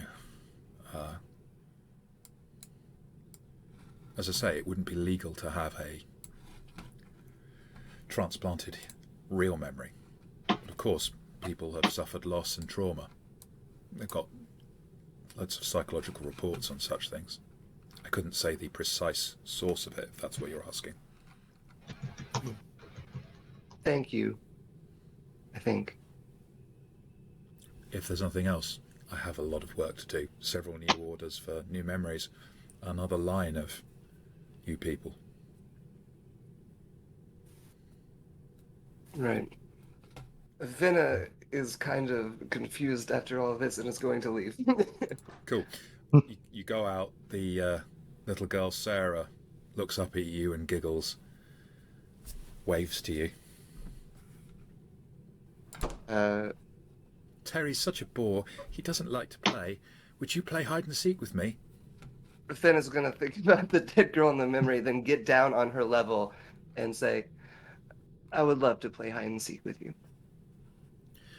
How well could you actually play hide and seek? It's not the most appropriate role, perhaps, but manipulation, I think, will let you connect with her. Form that bond of trust. After all, you never had your own childhood. You've got no basis on which to interact. How to play with children, yeah. Yeah, never been one. Oh god. Oh, And there you are. You try and play hide and seek, and it just doesn't work. It just you don't take stress from that, I don't think. Although it's a critical failure, isn't it? Because it's two of them. Oh god, what did I do? I tell you what I'm going to do. I will ask you to search the rules for me when I /cut over to someone else, and you can tell me whether or not you suffer any stress on that. But Sarah kind of giggles for a while and says, "Oh, you're just like Terry. He's no fun either." I'm going to go and play. Bye. And she runs off. Bye. Terry motions to you and says, I can escort you out again, officer. Thank you, Terry. And there you head back out of the memory lab. And who are we dealing with next? It's a toss-up between Novak and Percival. Go for Percival. Second last time. Percival, well, there you go. So you can be second again this time. So, Percival, you were going to the RT crime lab, right? Yep. I'll activate this. And what are you wanting to do there? I'm going to have the bullet run, or run it myself, depending on the procedure. Cool, okay. Do you want to give that to Coco to examine? It's going to take a shift, yeah. Sure, he takes the ammo and we'll deal with that. It's going to take some time for him to run the analysis. I'm not going to make any rolls for that. It's going to be successful, and he's going to come back to you with details. Since you're in the crime lab, I would arguably... What was it that Novak was doing? You were going to the Metrocab office, was it? Yeah. Whilst you're here, is there anything you want to run? I'll let you... Given that this is mostly Coco doing this, would you like to head to the Mainframe and Esper Wall or the Denner base and do anything with that? You're in situ, so if they contact you and want some information run, you can theoretically do that from where you are, and I'm not going to make it cost a separate shift of work. So Coco's working on the shell casing. The shell casing. Sorry. The slug that's been dug out of the wall. I'm going to try and find anything I can on this Styles. So we couldn't see him on the Esper footage we had, but he must have gone in and out of the club at some point. Yep. I'm going to try and widen that net and see if I can catch a visual of him either entering or leaving when he was perhaps not as careful. So the initial referral to use of the Esper wall came from Deputy Chief Holden, so you didn't have to make any kind of resource request. You were simply bumped to the top of the queue. But you've had your freebie bumped to the top of the queue. Now you would have to spend a promotion point. Promotion points can be pulled between the lot of you. It would represent, one of you sort of saying pulling rank or whatever. But then you have to make a connection roll to see whether or not you're successful in having your request to access the Esper wall granted. It will still take you a shift. It is a 1 promotion point, 1 connection roll, and then there's a tech roll for the actual search itself. If you spend double the amount of promotion points, you give yourself advantage on the connection roll. I'll try and do it as is. I'll spend 1. Another way, Percival, to get some idea on him. Apparently that wasn't his first time in there. He'd been in there quite regularly. Iris said that Leah was in there the night before, so maybe checking the previous night's footage. The night before, as in the night that Sandor got shot. As in the shooting happened in the night time. Yeah, you were there in the morning. She said she'd been there a few times, though. That's true, but whether or not she met with Styles at any other occasion is different. But I'm just giving Percival another time frame to look at. Just because I realised the night before might imply it was like another previous evening, which is not what it was. Cool, sure. So give us that connections roll. So do I take the promotion point off first, or does that depend on the result of the roll? No, you lose it regardless. Okay, so I'll take that off first then. No, that's adding 1. That'd be great. Every time you use the Esper wall, you gain a new... Okay. Fenna, have you managed to bottom out that question of stress when you roll double unicorns? I don't believe you do get stress from it. I think it's just failure. So you can push 1 die, but then that would mean you take a stress point. I'll push it. Okay, so you take a stress point, but you are then successful. Get out of that way, you fucking skin job. I was here first, is the officer who's there before. And you're like, no, but this, I've been told to do this by a human officer. And suddenly, oh, who is it? And you say, I'm under orders from Deputy Chief Holden, and they step off, walk away muttering. You've got access to the Esper wall. So you want to do this tech roll to try and pin down more details on Styles. Very nice. So thinking about the angles, that evening that you were there, sure, he was trying to conceal his face from the camera, but you dial back, and there's just a point where he's not been as clever as he thinks he was, but mostly, in fact, because he's taken the route that you pursued him down before. You've got a partial image. It's not quite good enough to pick out a full face picture, which is not really usable, but then you think, he wasn't being as cautious when we were chasing him, was he? Dial forward, and there you've got him. Full on. And that's basically where the mugshot that you've got comes in. You have a usable photograph of him that you could run through the mainframe. It's not going to take you any extra time, but it would take you, I think, another tech roll. You can do this at advantage, however, because it's such a clear image. Alright, I'll give it a try.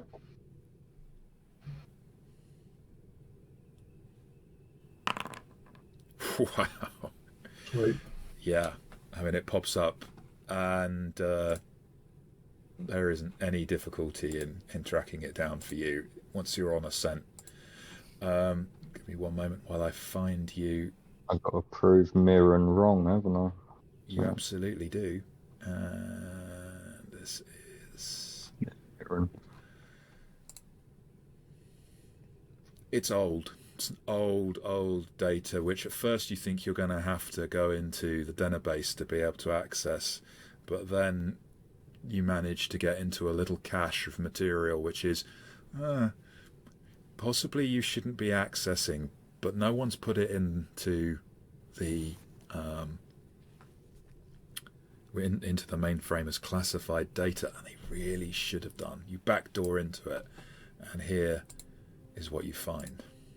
So this is reveals him. You got his fingerprints. It reveals him as a Nexus 8 with an incept date of the 17th of July, 2022. Function: hard labor and combat. Physical state: level A. Mental state: level C. No known address. Thinking about it, you run the address you were given, which shows up as... do you remember which sector I told you it was in? No. Well, not me personally. It shows up somewhere in the second sector, and has been reported as burned down 3 years ago. So it's obviously a As fake far address. as Percival's concerned, he doesn't do things that are incorrect. So if this is accessible, then it was obviously intended to be. So totally legit and above board. And he'll put it in the case file so that everyone can see. And he'll raid it, well, KIA the other two. Just say we got a name and deeds. At this point, Coco calls you in. He's got the analysis of the bullet. Yeah. And see Coco. It's a... Oh, it's you. Oh, yes. Caseless caliber .44 ammunition, which is exactly the type standard issue you would find in a PKD 5223 blaster. But it could also be used from something else. It's somewhat unusual ammo, though. It's got Sanders' DNA on it. At this point, that's all I can tell you about it. Would I know if there's any way to trace individual ammo to an individual Blade Runner or not? They're not like tagged or anything. It's caseless, right? Yeah. As a result, the way it's fired down the chamber does not leave a specific impression on the bullet. No, I'm thinking And that may not like be right Judge for those Dredd. gun nuts out there. I mean, sorry, gun fans out there, but that's what I'm saying. you can't. I was thinking a Judge Dredd where it puts like a DNA in it or yeah, something. awesome. No, unfortunately, it's not DNA tagged. However, Novak, sorry, are you communicating this on to anyone else? Yep. Novak, if you want to make me a connections roll.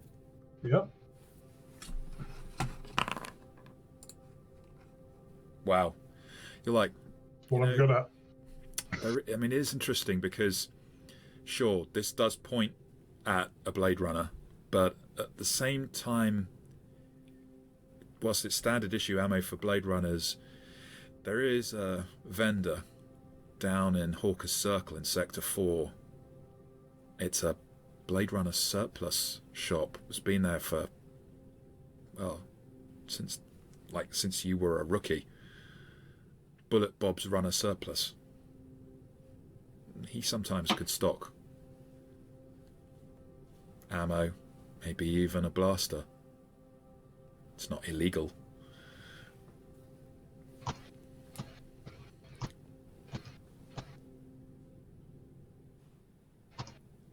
Okay, that's all for Percival, I think. I'll let everybody know that.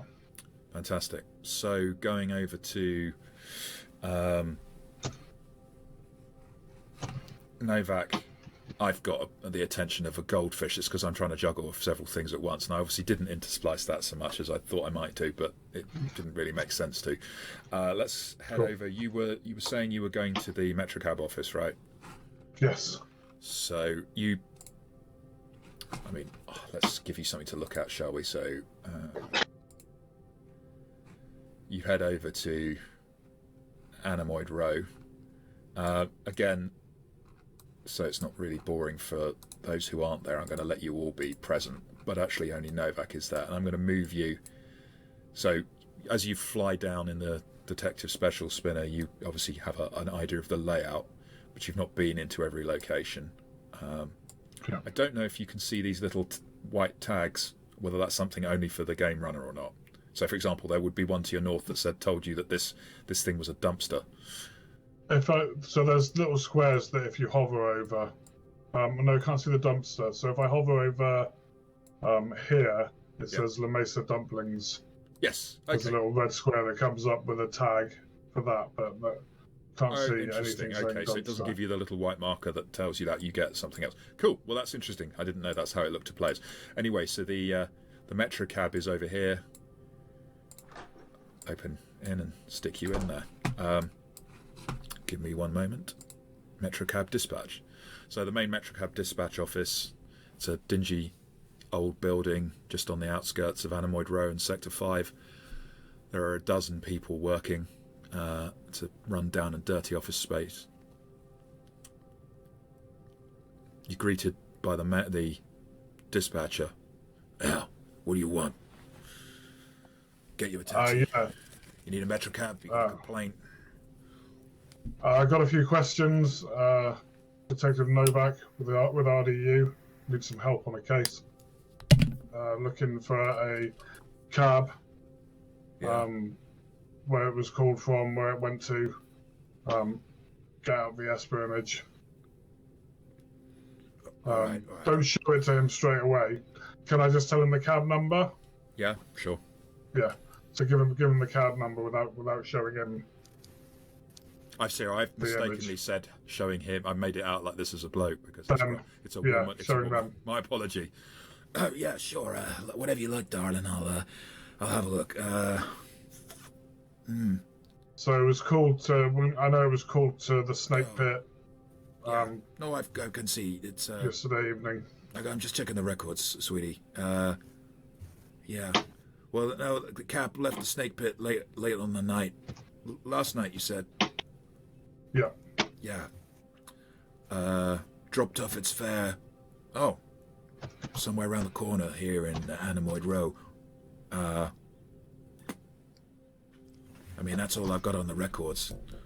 Driver's out working today. I think. Yeah, it was Earl. Here we go. That all you want, sweetie? What was the name that it was booked under, please? Wasn't booked under any name. Just called off the street. That's what it looks like, yeah. Earl been working for you long? Yeah, I mean, he's a Gabby, you know. You want to talk to him? I suppose I can let you. He's out driving. Yeah, he's is he a good guy? Is he a trustworthy guy? Of course, we only ever employ trustworthy guys around in course, Metrocab, man. sweetie. Of course, you know the way man. it works. What was his fare immediately before?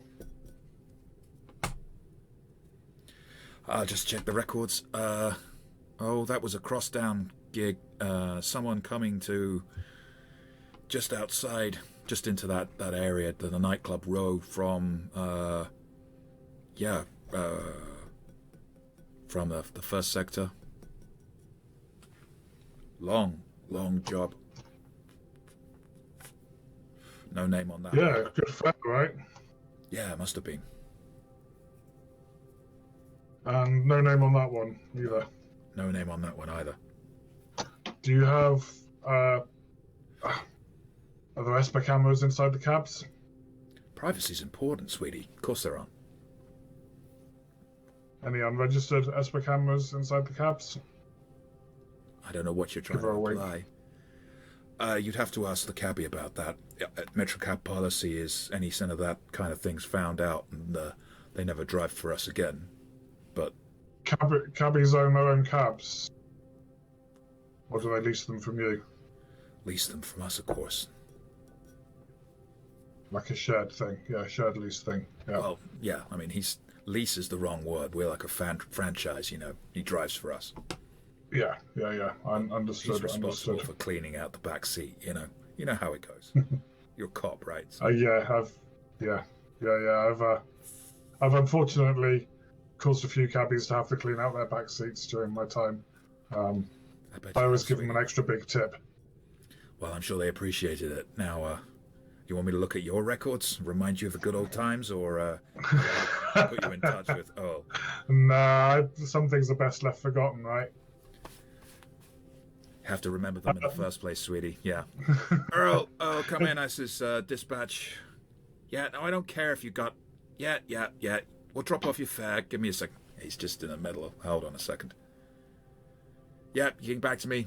Look, I've got one of these police officers here, one of these skin job hunters, you know, the Blade Runners. Wants to talk to you. No, he doesn't want to find out if you're a replicant. No one's calling you a replicant. No one's saying you're a skin job. Yeah, pull over. Right. Okay, here you go. Hi, this is Earl. Hi Earl. Detective Novak from the RDU. I just wanted to ask you about a fare you picked up last night outside the snake pit. I mean, let me rack my brains for you for a second. Yeah, Quite possibly. attractive young woman. Oh, you were the one with the gun. Yeah, The I one with remember the gun, her. yeah. She was very upset. Yeah. I mean, what do you want to know? So does she flag you down in the street? Yeah, I was just parked off. I just dropped off a ride it was a good fare. He'd come all the way from First Sector. A long old drive. Did he say he wanted to arrive at a particular time, that previous fare? Was there a... Just wanted it to be as fast as possible. He went off down the road to Early Q's place, you know. Did you get a name for him? I can't remember it. He was just a fare, man. Do you remember what he looked like? I'm sorry to bother you with all these questions. I know you're working hard. If you ever pick me up again, I'll make sure I give you a good tip. Well, sure. Let me have a think. To be honest, I don't remember much about him. He was kind of well-dressed. Kind of thought he looked a bit too well-dressed to be needing a metro cab, but then again, he was coming to somewhere where maybe, you know, the wife didn't want to see him. He didn't want his wife to know that he was going to, you know what I'm saying? So that's probably the reason why he wasn't... It's the reason why I'm divorced. Yeah, I think he said his name was David, maybe, possibly the name David comes to mind. And, well, I really don't remember much more about him than that, but, yeah, short dark hair. And thank you. And the woman afterwards, did she give you a name? She didn't give me a name, no.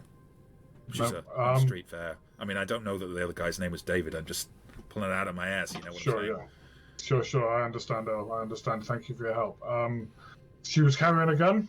Yeah. She stowed it, but I mean, yeah. What kind of gun? Big gun.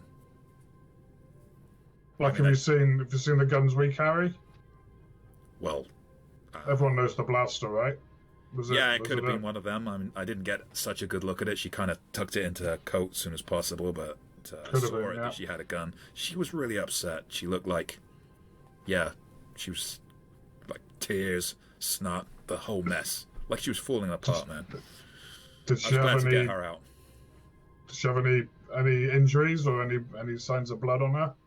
Not that I noticed. I would have reported that if I'd seen it. Of course you would. There was blood in the back of the cab later that evening, but I mean, I can't say if it came from her. You know what I'm saying? Sure. And you dropped her off somewhere around the office, right? Around Anemoid Road?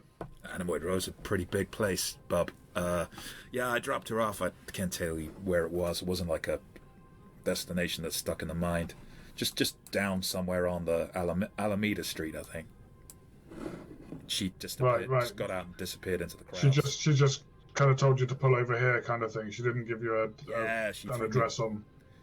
Threw me the chin yen for the fare, and then was out into the crowd. And I drove off. I picked up another fare and went off. That's about all I could see about her.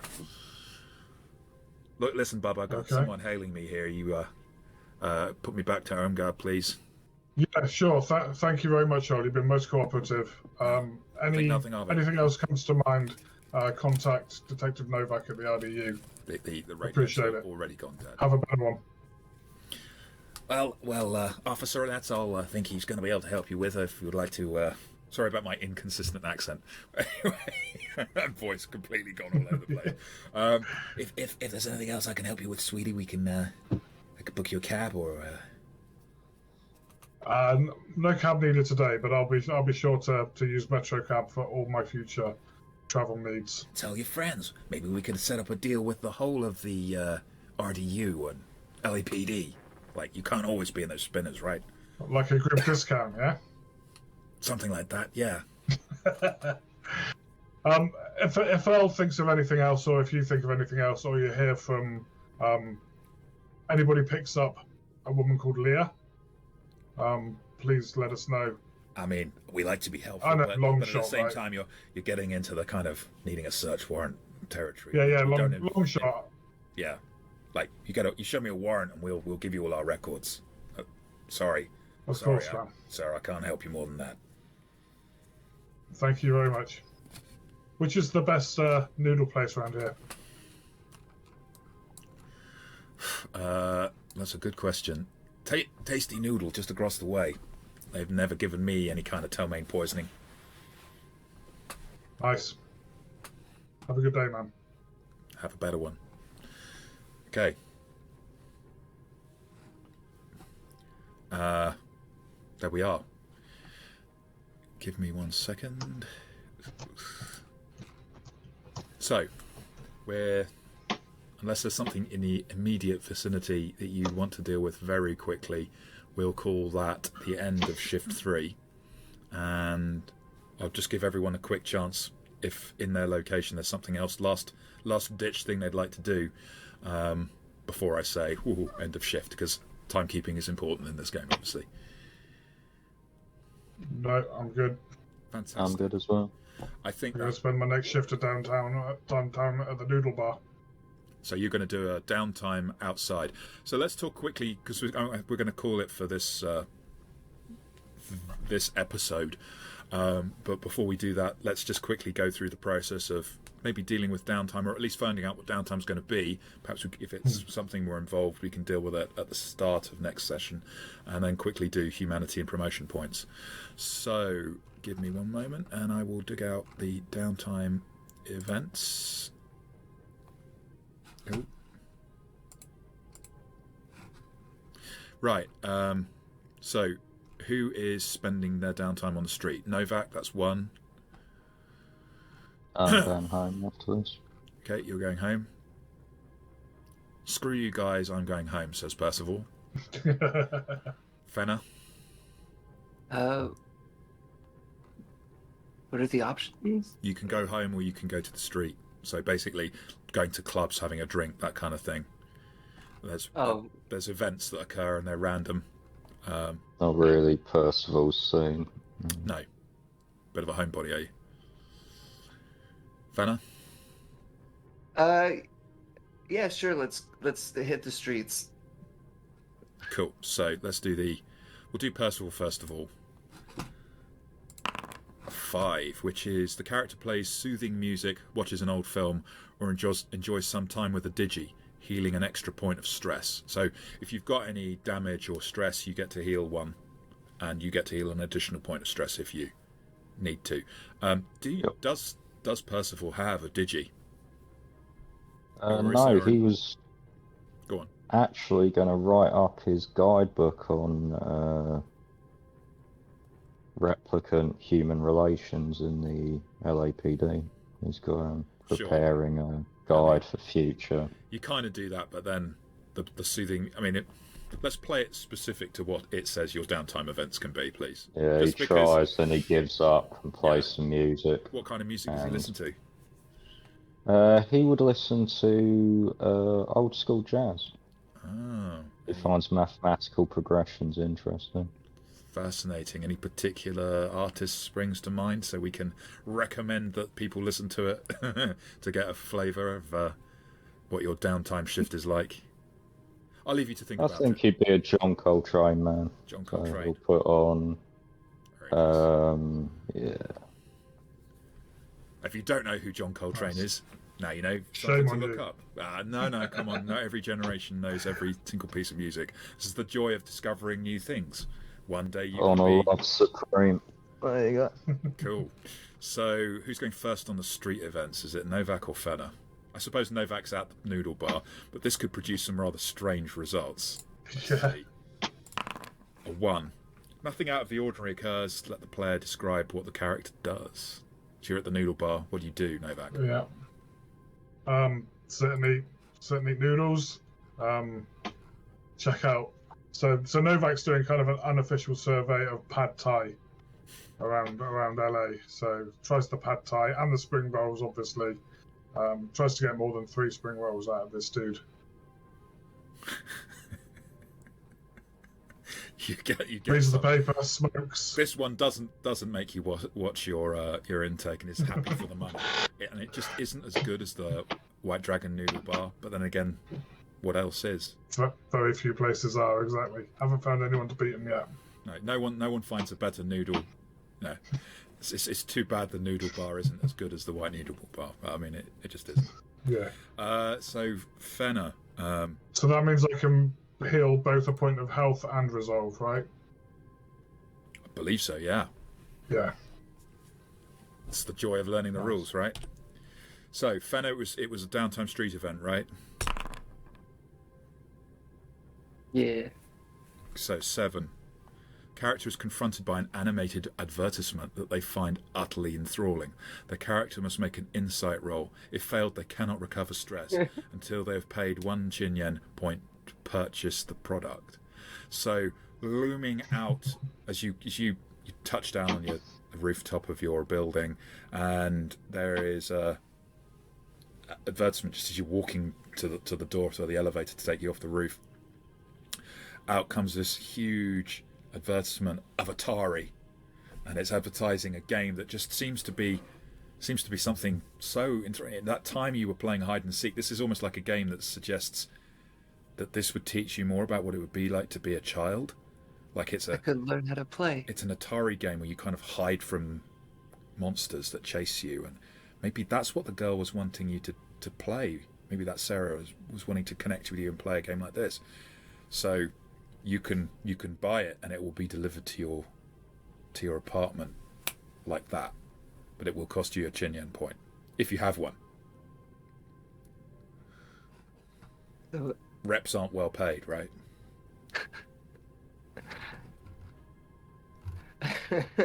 so I can make an insight roll to not need it.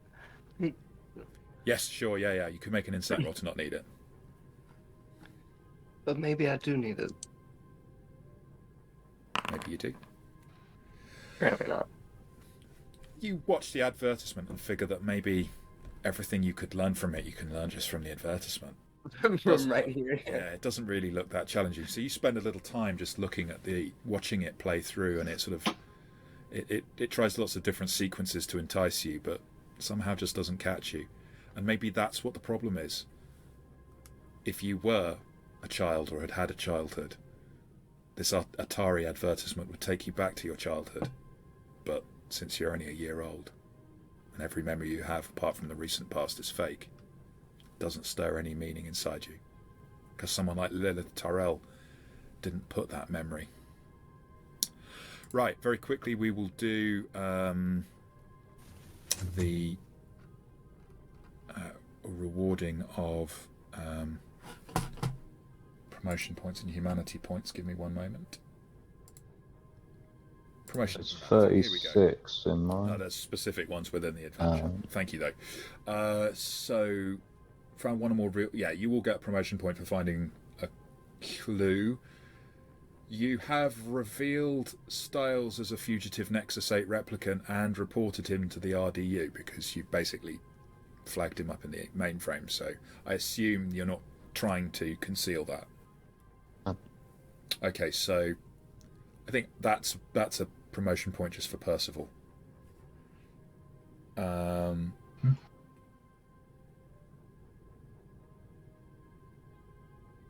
You have apprehended a suspect, that Nexus 8. So that's a promotion point for all three of you. You've uploaded at least one piece of important evidence to the LAPD mainframe, so that's another promotion point. No replicants had to take a baseline test yet, and no one's reported anyone else. I'm amazed, guys. How come you've not done something worthy of being reported for? Sure, with Percival around, yeah. No, you haven't done anything that would warrant a loss of a promotion point yet. Humanity points.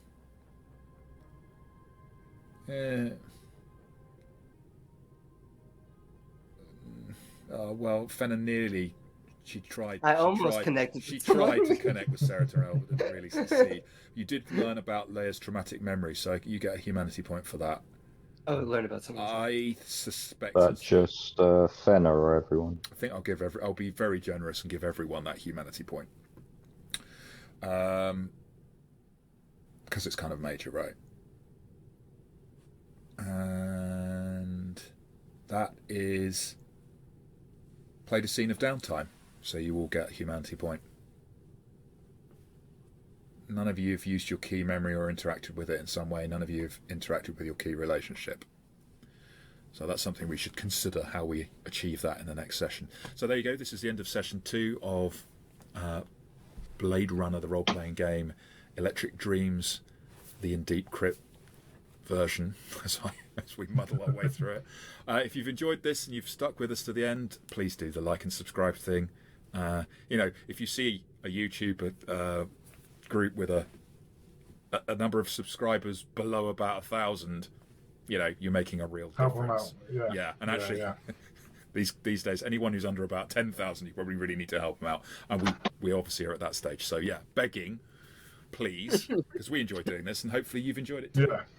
A huge thank you to anybody who's watching this. Massive thank you to Phil and Aubrey and for Luke for running the session as well. Thanks to you as well. Really enjoying this. And to Free League for this fantastic product, which, whilst I'm sure they would have sent it to us if we'd have asked on this occasion, you're getting we're going to review it and you'll get the honest, as always, review. But there you go. Remember, 13th of December is the release date, so this could be yours all too soon if you like it, if you like what you see. Take care. Bye. Bye. Have a better one.